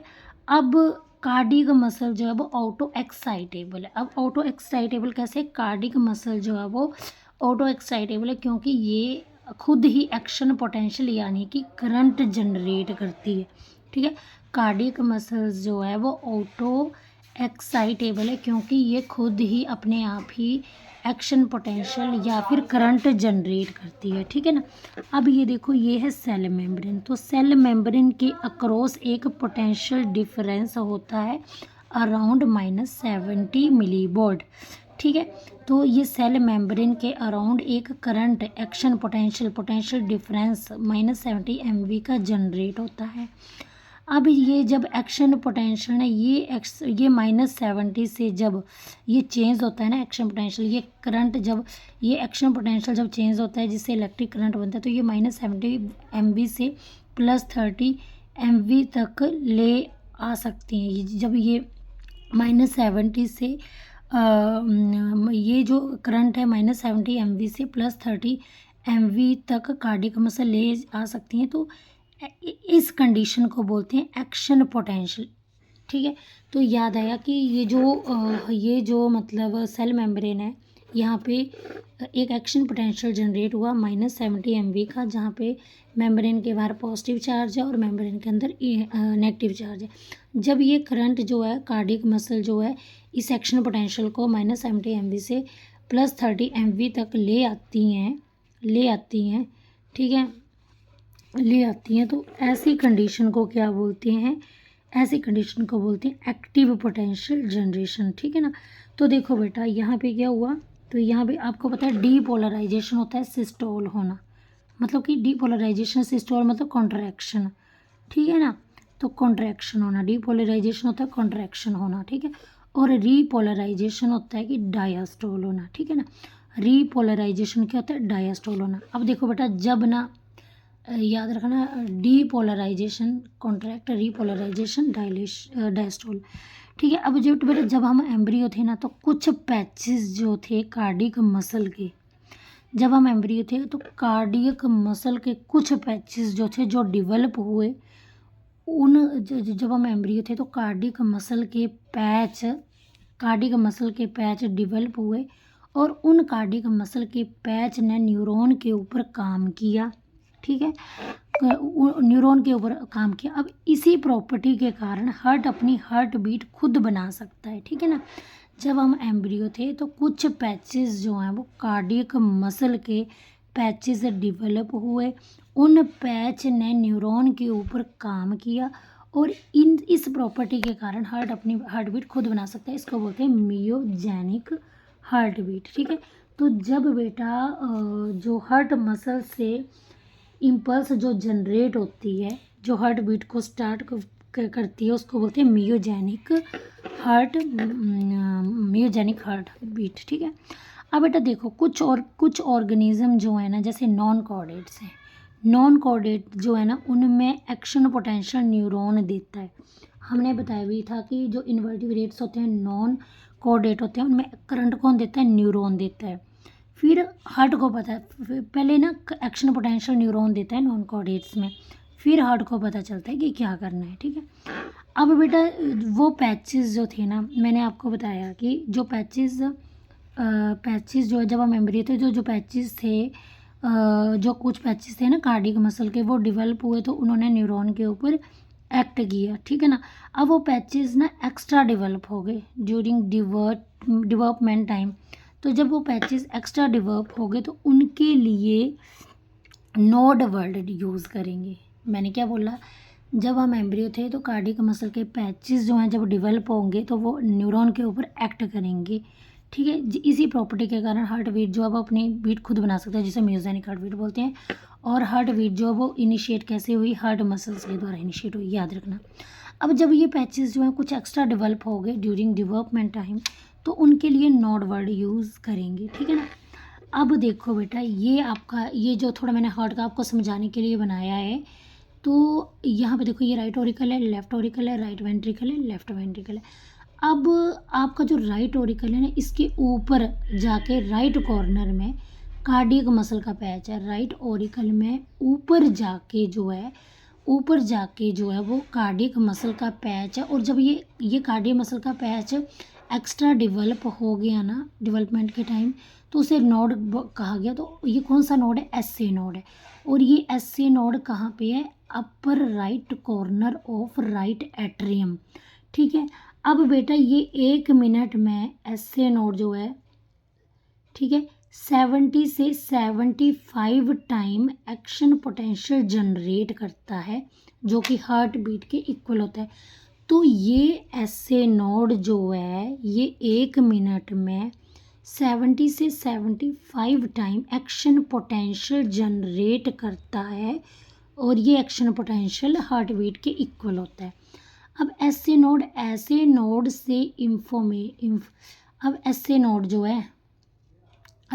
से इंफॉर्मेशन जो है, अब इस एसए नोड से ये जो एसए नोड है, ये देखो बेटा ये एवी नोड है। एसए नोड से इंफॉर्मेशन एवी नोड में, इस एसए नोड से इंफॉर्मेशन कहाँ गई, इस एवी नोड में गई। इस एसए नोड से इंफॉर्मेशन गई एवी नोड में, और दूसरा जो है वो दोनों आर्टरिया में जाती है। ठीक है ना। तो एसए नोड से इंफॉर्मेशन पहले ये देखो, एसए नोड से इंफॉर्मेशन कहाँ गई, एवी नोड में, फिर ये दोनों आर्टरिया में इंफॉर्मेशन जाती है। ठीक है, क्लियर हो गया, समझ आ गया। ठीक है ना। अब यहाँ पे आप देख सकते हो ये लेफ्ट और राइट ब्रांच है। ये देखो ये ना, ये बंडल ऑफ हिज की, ये देखो ये राइट ब्रांच है बंडल ऑफ हिज की, और ये लेफ्ट ब्रांच है बंडल ऑफ हिज की। अब बंडल ऑफ हिज में आपको प्रकिंजे फाइबर दिख रहे हैं। ठीक है। अब मैंने क्या बोला, ये बंडल ऑफ हिज की ब्रांच है राइट और लेफ्ट, इसमें प्रकिंजे फाइबर होते हैं। प्रकिंजे फाइबर जो है वो ब्रांचड होते हैं।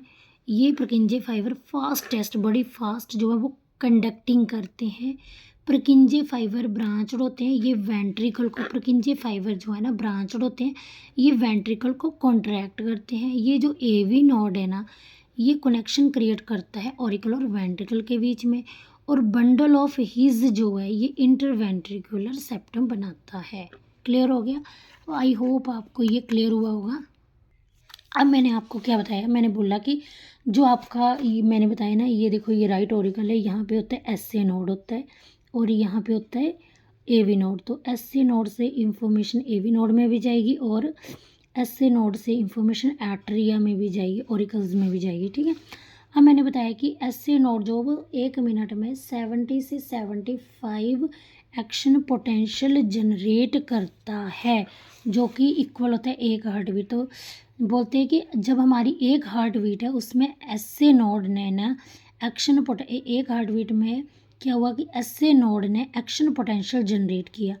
अब एसए नोड ने जब एक्शन पोटेंशियल जनरेट किया, तो उस एक्शन पोटेंशियल जनरेशन के बाद ना इस एक्शन पोटेंशियल जनरेशन के बाद आपके हार्ट में क्या क्या हुआ जब ऐसे नोड ने एक्शन एक हार्ट बीट में एक्शन पोटेंशियल जनरेट किया, उस एक्शन पोटेंशियल को जनरेट करने के बाद आपके हार्ट में क्या क्या हुआ वो आपका कार्डियक साइकिल बताता है।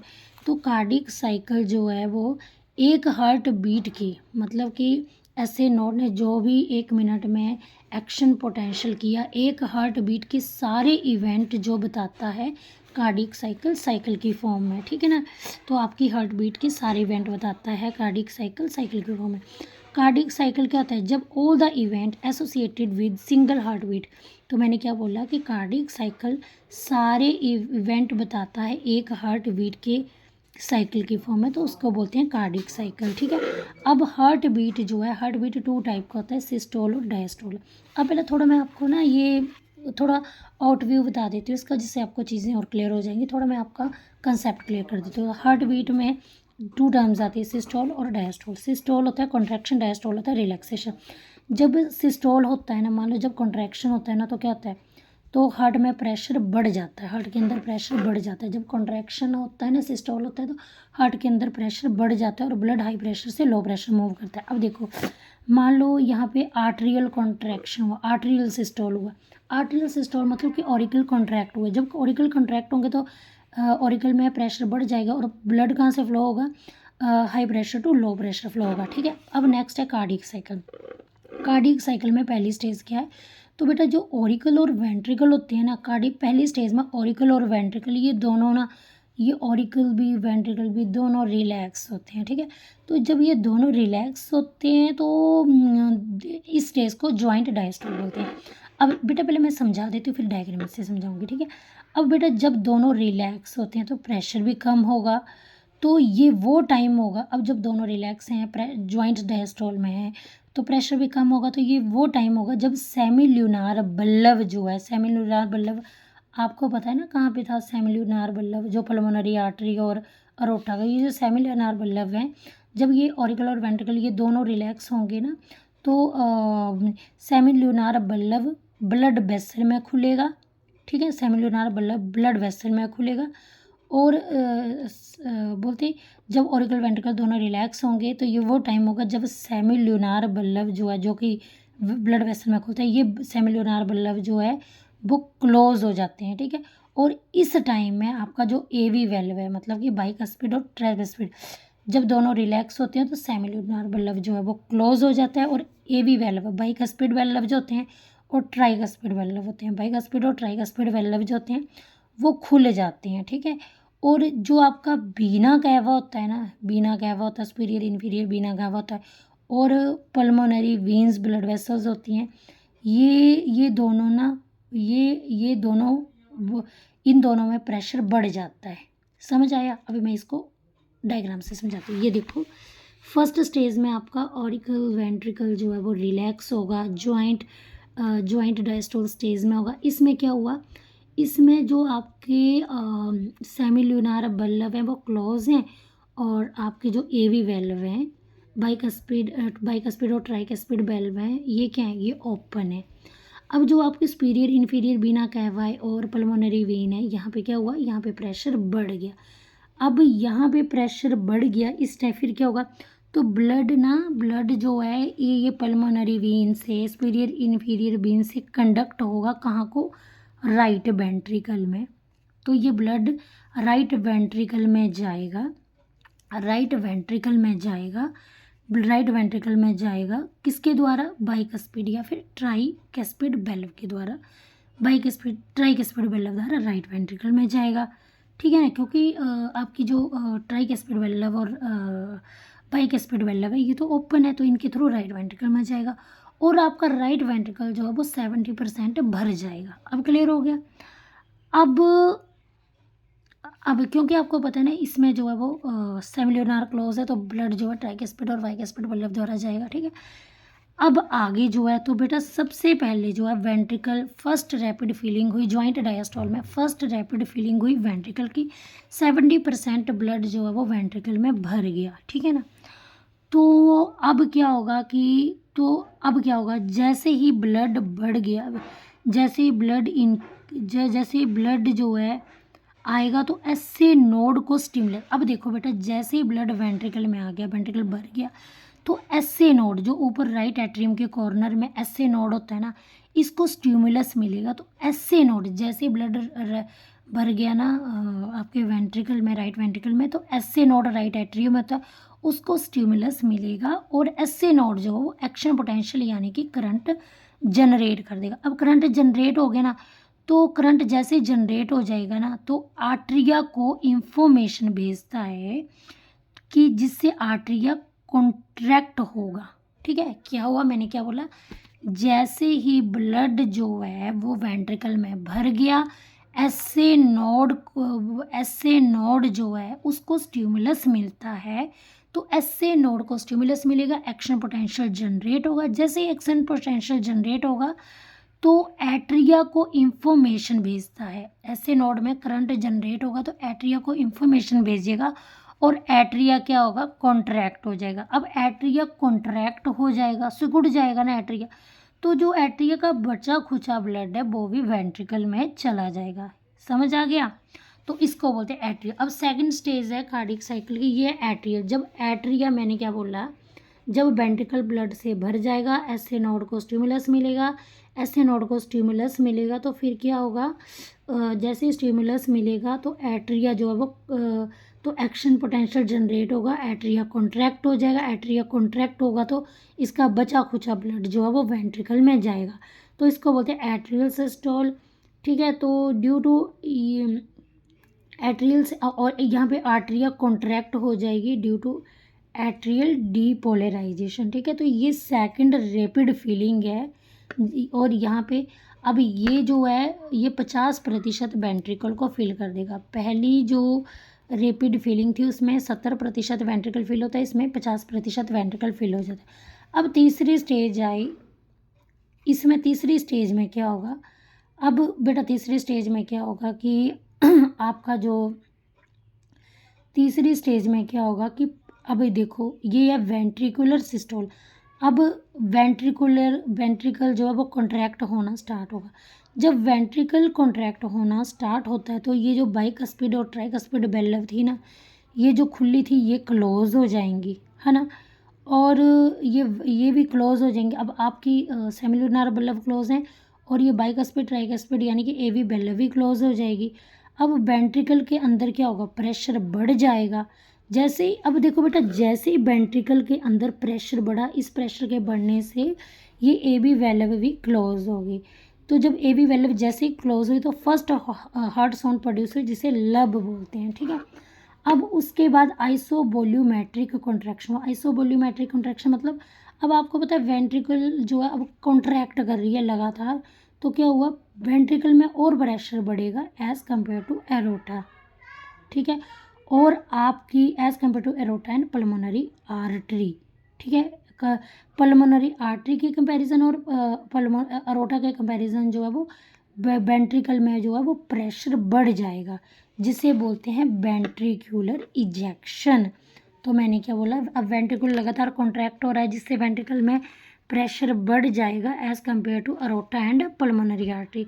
अब ये जो अब क्या होगा, इसको बोलते हैं वेंट्रिकुलर इजेक्शन। अब बेटा देखो, एक कार्डियक साइकिल में यानी कि एक हार्ट बीट में आपकी एक वेंट्रिकल से कितना वॉल्यूम ब्लड बाहर आया, एक हार्ट बीट में या एक कार्डियक साइकिल में आपकी वेंट्रिकल से कितना ब्लड बाहर आया, उसको बोलते हैं स्ट्रोक वॉल्यूम। ठीक है, क्लियर हो गया? अब देखो मैंने क्या बोला कि जब एक हार्ट बीट या एक कार्डियक साइकिल में वेंट्रिकल से कितना ब्लड बाहर आ रहा है उसको क्या कहते हैं, स्ट्रोक वॉल्यूम कहते हैं। ठीक है ना, तो बेटा क्या बोला कि उसे स्ट्रोक वॉल्यूम कहते हैं। अब देखो बेटा, अब जब वेंट्रिकल जो है वो डायस्टोल होगा, वेंट्रिकल रिलैक्स करेंगे तो क्या होगा, आपकी ना सेमिल्यूनार बल्ब, ये जो वेंट्रिकल रिलैक्स करेंगे तो सेमिल्यूनार बल्ब क्लोज हो जाएगी, जिससे second heart sound dub produce होगी। ऑरिकल के कॉन्ट्रैक्शन से क्या हुआ था, जब वेंट्रिकल ने सिस्टोल किया था तो क्या हुआ था, लव साउंड प्रोड्यूस, और जब वेंट्रिकल ने डायस्टोल किया तो डव साउंड प्रोड्यूस हुई। ठीक है, उसके बाद आइसोवोल्यूमेट्रिक रिलैक्सेशन होगा, मतलब कि ऑरिकल और वेंट्रिकल दोनों रिलैक्स करेंगे तो जिससे जॉइंट डायस्टोल आएगा। तो ये था हमारा कार्डियक साइकिल। एक कार्डियल साइकिल जो है उसको करने में 0.8 सेकंड लगते हैं, ठीक है। तो यहाँ पे आप देख सकते हो, तो ये जो आपका ये जो जॉइंट डायस्टोल होता है ना, ये 0.4 सेकंड का होता है, ठीक है। जॉइंट डायस्टोल जो है इसमें क्या होता है, दोनों ऑरिकल और वेंट्रिकल रिलैक्स करते हैं, ये 0.4 सेकंड का होता है। वैसे कार्डियक साइकिल 0.8 सेकंड का होता है, जॉइंट डायस्टोल जो है वो 0.4 सेकंड का होता है। और जो आर्ट्रियल कॉन्ट्रैक्शन होता है वो 0.1 सेकंड का होता है। और वेंट्रिकल कॉन्ट्रैक्शन जो है वो जब वेंट्रिकल सिस्टोल जो 0.3 सेकंड का होता है। तो याद रखना, आर्ट्रियल सिस्टोल 0.1, वेंट्रिकुलर सिस्टोल 0.3 और 0.4 का जॉइंट डायस्टोल होता है, ठीक है ना। तो आर्ट्रियल सिस्टोल में मैंने देखा था कि एवी वेल्व क्लोज हुए जिससे पहली साउंड लव प्रोड्यूस हुई। और वेंट्रिकल सिस्टोल से सेमील्यूनार बल्लव, आर्ट्रियल सिस्टोल से जो है एवी बल्लव क्लोज हुए जिससे पहली हार्ट साउंड लव प्रोड्यूस हुई, ठीक है ना। मैंने बोला यहाँ पे देखो बेटा, वेंट्रिकल सिस्टोल से क्या हुआ, वेंट्रिकल सिस्टोल से एवी बेल्लव क्लोज हुई जिससे first heart sound love produce हुई। और वेंट्रिकल के डायस्टोल से सेकंड हार्ट साउंड प्रोड्यूस हुई जिसे डव बोलते हैं, इसमें सेमिल्यूनार बल्लव क्लोज हुए। तो बेटा कंफ्यूजन होना है, वेंट्रिकल के सिस्टोल से पहली साउंड लव प्रोड्यूस हुई और जिससे एवी वेल्व क्लोज हुए, और वेंट्रिकल के डायस्टोल से सेमी ल्यूनार बल्लव क्लोज हुई जिससे डव साउंड प्रोड्यूस हुई, ठीक है ना। तो आर्ट्रियल के डायस्टोल में जो है वो 0.7 सेकंड लगते हैं। तो ये क्लियर हो गया। अब यहाँ पे देखो, तो मैंने बोला कि जब ना, ये देखो, तो बेटा जब एवी बल्लव क्लोज होते हैं, सेमी ल्यूनार बल्लव क्लोज होते हैं ना, तो इनके बीच का टाइम है ये 0.3 सेकंड, ठीक है ना। तो ये जो है, एक मिनट बेटा, कुछ टाइम है, जैसे एवी बल्लव क्लोज हुए तो साउंड 1 प्रोड्यूस हुई, ए सेमिल्यूनार बल्लव क्लोज हुआ तो साउंड 2 प्रोड्यूस हुई, लव, और इनके बीच का टाइम है 0.3 सेकंड, याद रखना। क्योंकि ये देखो, ये ये दोनों साउंड जो है वेंट्रिकल सिस्टोल और वेंट्रिकल डायस्टोल में प्रोड्यूस हुई, तो इन दोनों के बीच का टाइम है 0.3 सेकंड, ठीक है ना। और जब सेमिल्यूनार बल्लव, ये जो सेमिल्यूनार बल्लव और एवी क्लोज हुई ना, सेमिल्यूनार बल्लव और एवी क्लोज हुई, तो इनके बीच का टाइम है 0.5 सेकंड, ठीक है ना। तो ये वेंट्रिकुलर डायस्टोल जो है वो 0.5 सेकंड का होता है, ठीक है ना। वेंट्रिकल क्योंकि यहाँ पे देखो, वेंट्रिकल रिलैक्स ये 0.4 और यहाँ पे, तो आप याद रखना 0.5 सेकंड का होता है वेंट्रिकल डायस्टोल, ठीक है। तो ये क्लियर हो गया। आर्ट्रियल डायस्टोल 0.7 सेकंड का और वेंट्रिकल डायस्टोल 0.5 सेकंड का, याद रखना, ठीक है। और वेंट्रिकल डायस्टोल में आपको पता है कि सेमिल्यूनार बल्लव भी क्लोज होते हैं और एट्रियल बल्लव भी क्लोज होते हैं, ठीक है। तो बेटा जैसे कि हमने जाना स्ट्रोक वॉल्यूम के बारे में, तो मैंने आपको बताया कि ड्यूरिंग कार्डियक साइकिल जो है हर वेंट्रिकल से मतलब ड्यूरिंग 1 हार्ट बीट या एक कार्डियक साइकिल में हर वेंट्रिकल जो है कितना वॉल्यूम ब्लड जो है वो बाहर निकाल रहा है, उसको स्ट्रोक वॉल्यूम बोलते हैं। तो स्ट्रोक वॉल्यूम की वैल्यू 70 मिलीलीटर होती है, ठीक है। स्ट्रोक वॉल्यूम की वैल्यू जो है वो 70 मिलीलीटर होती है, ठीक है। तो बेटा देखो, यहाँ पे जो है ना, यहाँ पे एक वैल्यू एंड डायस्टोलिक वॉल्यूम और and systolic volume. And diastolic volume क्या होता है? एंड डायस्टोलिक वॉल्यूम क्या होता है? जब आपका ऑरिकल कॉन्ट्रैक्ट होने के बाद रिलैक्स हो जाए, रिलैक्स कर जाए, उस टाइम वेंट्रिकल कितना भरा है। जब आपका ऑरिकल कॉन्ट्रैक्ट करने के बाद रिलैक्स हो जाए, जब आपका ऑरिकल कॉन्ट्रैक्ट कर गया उसके बाद रिलैक्स हो जाए, तो उस टाइम आपका वेंट्रिकल कितना भरा है, तो उसको बोलते हैं एंड डायस्टोलिक वॉल्यूम। मतलब कि वेंट्रिकल में मैक्सिमम कितना ब्लड होता है, तो एंड डायस्टोलिक वॉल्यूम की वैल्यू है 130 मिलीलीटर, ठीक है ना। और एंड सिस्टोलिक की वैल्यू कितनी है, तो एंड सिस्टोलिक 130 में आप 70 माइनस कर दो तो एंड सिस्टोलिक की वैल्यू एंड डायस्टोलिक की 130 मीटर और एंड सिस्टोलिक की है 60 मिलीलीटर, ठीक है। एंड सिस्टोलिक की डायस्टोलिक की 130 मिलीलीटर, सिस्टोलिक की है 60 मिलीलीटर। तो वेंट्रिकल में एंड सिस्टोलिक में वेंट्रिकल में 60 मिलीलीटर ब्लड भरेगा। अब कार्डिक आउटपुट कैसे निकालोगे, तो कार्डिक आउटपुट क्या होता है कि 1 मिनट में ईच वेंट्रिकल ने कितना वॉल्यूम ब्लड पंप किया उसको बोलते हैं कार्डिक वॉल्यूम। आउटपुट जो है वो stroke volume multiply heart beat per minute के इक्वल होता है। तो स्ट्रोक वॉल्यूम 70 है, 1 मिनट में हार्ट कितनी बार बीट करता है 70 से 75 इनको मल्टीप्लाई कर देना तो 5250 मिलीलीटर पर मिनट आया। अब इसको लीटर में चेंज कर देना तो कार्डियक आउटपुट जो है वो 5 लीटर पर मिनट है। यानी कि हर वेंट्रिकल 1 मिनट में 5 लीटर ब्लड जो है वो total volume of blood pump करता है, ठीक है। ये कार्डियक आउटपुट होगी। अब कंट्रोल ऑफ हार्ट बीट, अब हम इसको कंट्रोल ऑफ हार्ट बीट को पढ़ेंगे। तो बेटा हम कंट्रोल ऑफ हार्ट बीट को कैसे कंट्रोल कर सकते हैं, थ्रू न्यूरल और हार्मोनल। आपको पता है कि जो न्यूरल होता है ना वो ANS पे काम करता है, ऑटोनॉमस नर्वस सिस्टम पे काम करता है। ऑटोनॉमस नर्वस सिस्टम 2 टाइप की होती है, सिंपैथेटिक और पैरासिम्पैथेटिक नर्वस सिस्टम, ठीक है ना।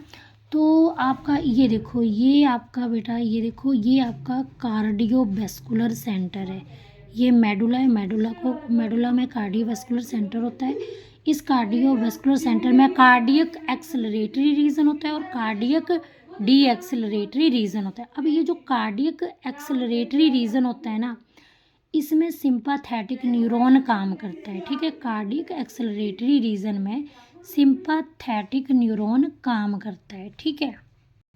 अब बेटा क्या होता है कि सिंपैथेटिक न्यूरॉन जो है वो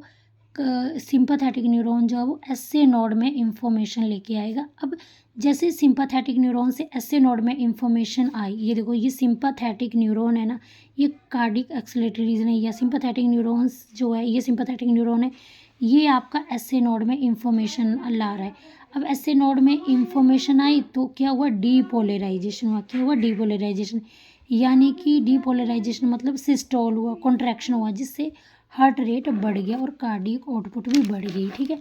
अब यहाँ पे देखो ये है कार्डियक डी एक्सेलरेटरी रीजन, ठीक है। ये कार्डियक डी एक्सेलरेटरी रीजन है, इसमें जो है वो 10th क्रेनियल नर्व होती है, वेगस नर्व, ये इंफॉर्मेशन लेके आई SA नोड के पास। तो SA नोड में रीपोलराइजेशन हुई, तो SA नोड में इंफॉर्मेशन लेके आई, रीपोलराइजेशन होगी, जिससे डायास्टोल होगा और हार्ट रेट कम हो जाएगी और कार्डियक आउटपुट भी कम हो जाएगा, ठीक है। तो अब हम पढ़ेंगे control of heart beat through hormonal. अब बेटा हम पढ़ेंगे control of heart beat through hormonal. हमने न्यूरल से कर लिया है कि न्यूरल से कैसे हम हार्ट बीट को कंट्रोल कर सकते हैं, वह हार्मोनल का पढ़ना है।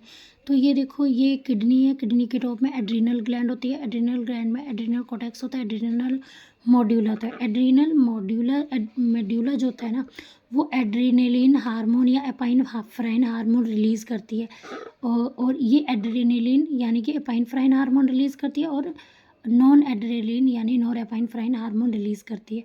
अब ये दोनों हार्मोन जो है ना ये SA नोड में जाके ना सिंपैथेटिक रिस्पॉन्स करते हैं, ठीक है। तो एड्रेनलिन और नॉन एड्रेलिन ये दोनों SA नोड में जाते हैं और सिंपैथेटिक रिस्पॉन्स करते हैं, ठीक है। अब जैसे सिंपैथेटिक रिस्पॉन्स होगा तो डीपोलराइजेशन होगी और सिस्टोल होगा, और सिस्टोल से हार्ट रेट बढ़ेगा और कार्डियक आउटपुट भी बढ़ेगा, ठीक है। अब हम पढ़ेंगे ECG को EKG भी बोलते हैं। अब देखो यहाँ पे एक इलेक्ट्रोकार्डियोग्राम होता है, एक इलेक्ट्रोकार्डियोग्राफ आता है। इलेक्ट्रोकार्डियोग्राफ एक इंस्ट्रूमेंट है, इलेक्ट्रोकार्डियोग्राम एक पेपर है, ठीक है। अब यहाँ पे देखो ये क्या है, ये बेटा जब ना किसी की ECG होती है तो ऐसी वो बनती है मॉनिटर में, ये देखो ये है P वेव और ये सीधी सी है ये Q वेव। अब ये इस तरह को ऐसे R वेव और ये S वेव और ये T वेव है, ठीक है ना। तो P वेव जो है, अब बेटा देखो अब जो इलेक्ट्रिकल एक्टिविटी होती है ना हमारे दिल की वो ECG द्वारा ही डिटेक्ट होती है, कि ECG डिटेक्ट करता है इलेक्ट्रिकल एक्टिविटी ऑफ हार्ट। अब जो नॉर्मल ECG होती है इसमें 3 लीड होती हैं, एक लीड हमारी लेफ़्ट रिस्ट में लगी होती है, दूसरी लीड जब ECG करते हैं तो एक लीड जो है नॉर्मल ECG करते हैं 3 लीड होती है, एक लीड लेफ़्ट रिस्ट में लगी होती है, दूसरी लीड जो है वो राइट रिस्ट में लगी होती है और तीसरी लीड लेफ़्ट एंकल में लगी होती है। एक्स्ट्रा एनालिसिस जब एक्स्ट्रा एनालिसिस करते हैं तो 9 लीड जो है वो चेस्ट के ऊपर लगी होती हैं, ठीक है। 3+6 लीड चेस्ट के ऊपर लगी होती है, मतलब कि 9 लीड चेस्ट के ऊपर लगी होती है।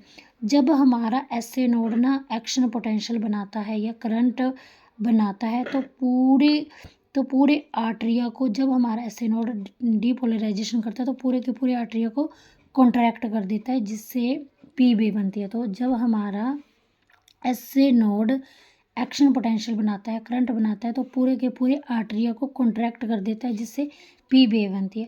पी वेव जो है वो आर्टरियल को कॉन्ट्रैक्ट कर देती है, आर्टरियल डीपोलराइजेशन करती है। तो ये पी वेव जो है वो याद रखना, पी वेव आर्टरियल को डीपोलराइजेशन कर देती है, ठीक है। पी वेव आर्टरियल को डीपोलराइजेशन करती है, आर्टरियल का सिस्टोल करती है। अब क्यूआरएस कम्प्लेक्स जब बनता है तो ये वेंट्रिकल को डीपोलराइजेशन करता है, वेंट्रिकल की सिस्टोल शुरू हो जाता है, ठीक है। राइट आफ्टर क्यू के बाद जो है वेंट्रिकल सिस्टोल शुरू हो जाता है, ठीक है। अब टी वेव हमें बताती है कि वेंट्रिकल रेस्ट करने वाले हैं, यानी कि टी वेव बताता है वेंट्रिकल रिपोलराइजेशन को। तो टी वेव के एंड के बाद जो है वो सिस्टोल का भी एंड हो जाता है, ठीक है ना। अब क्यू को जब आप ना हार्ट बीट काउंट करोगे तो क्यूआरएस कम्प्लेक्स को काउंट करते हो, ठीक है। अब डिसऑर्डर पढ़ेंगे, हाइपरटेंशन क्या होता है। तो बेटा जब हमारा दिल कॉन्ट्रैक्ट करता है ना तो ब्लड पंप करता है, जैसे हमारा हार्ट कॉन्ट्रैक्ट करेगा ब्लड पंप करेगा, और ब्लड ना विद फोर्स जाता है, तो प्रेशर जो है वो एरोटा में जाता है। तो प्रेशर जो है जब ब्लड हमारा विद फोर्स फ्लो करता है तो प्रेशर एरोटा में जाता है, जो हमने तो ये प्रेशर हमने डिटेक्ट भी किया। तो बेटा pressure of blood exerted on wave artery, देखो ये देखो यहाँ पे क्या है, pressure of blood exerted on main artery. तो मैंने बोला कि जब हम ब्लड का प्रेशर मेन आर्टरी यानी कि एरोटा में जब हमने ब्लड के प्रेशर को डिटेक्ट किया due to contraction and relaxation of heart, तो जब हार्ट ने कॉन्ट्रैक्ट किया या रिलैक्स किया, तो जब हार्ट कॉन्ट्रैक्ट करता है तो ब्लड भी पंप होता है विद फोर्स। तो जब हमने अरोटा यानी कि मेन आर्टरी में ये ब्लड जब मेन आर्टरी में हमने इस प्रेशर को हमने डिटेक्ट किया तो उसको ब्लड प्रेशर बोलते हैं, हाइपरटेंशन बोलते हैं, ठीक है ना। ब्लड प्रेशर 2 टाइप का होता है, तो सिस्टोलिक और डायस्टोलिक। तो सिस्टोलिक जो है वो पंपिंग प्रेशर है, सिस्टोलिक में कॉन्ट्रैक्शन होती है। जब हमारा हार्ट कॉन्ट्रैक्ट किया तो हार्ट ने ब्लड पंप किया विद हाई प्रेशर, तो ये प्रेशर जो है हमने एरोटा में मेज़र किया। लेकिन डायस्टोल जो होता है वो रेस्टिंग प्रेशर होता है, इसमें हार्ट जो है वो रिलैक्स होता है। तो सिस्टोलिक में हार्ट कॉन्ट्रैक्ट होता है, डायस्टोलिक में हार्ट रिलैक्स होता है। तो सिस्टोलिक में हार्ट ने पंप किया ब्लड, यहाँ पे जो है वो रेस्टिंग प्रेशर है, ये जो डायस्टोलिक वाला है, ठीक है ना। अब मशीन स्विग्मोमैनोमीटर से ब्लड मेज़र करते हैं, तो स्विग्मोमैनोमीटर से हम जो है वो ब्रैंकियल आर्टरी से ब्लड प्रेशर को डिटेक्ट करते हैं, ठीक है।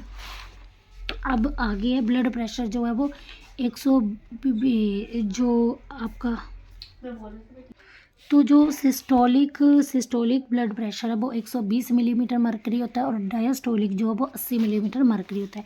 तो जब हाई ब्लड प्रेशर हो जाता है ना तो ये बेटा मोर देन या इक्वल टू मोर देन होता है सिस्टोलिक और डायस्टोलिक से। तो जब सिस्टोलिक आपका 140 होगा और डायस्टोलिक 90 होगा, मिलीमीटर मरकरी होगा, 140/90 होगा, तो ब्लड प्रेशर हाई हो जाएगा, ठीक है। और ब्लड प्रेशर हाई कैसे होता है, स्मोकिंग से, ड्रिंकिंग से, स्ट्रेस से और ओबिसिटी से, ठीक है।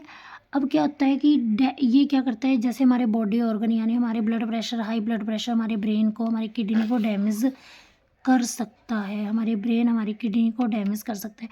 अब सेकंड डिसऑर्डर है अथीरोस्क्लेरोसिस। अथीरोस्क्लेरोसिस क्या होता है, ये एक कोरोनरी आर्टरी की डिजीज़ है। अब ये मान लो ये हमारी कोरोनरी आर्टरी है, ठीक है।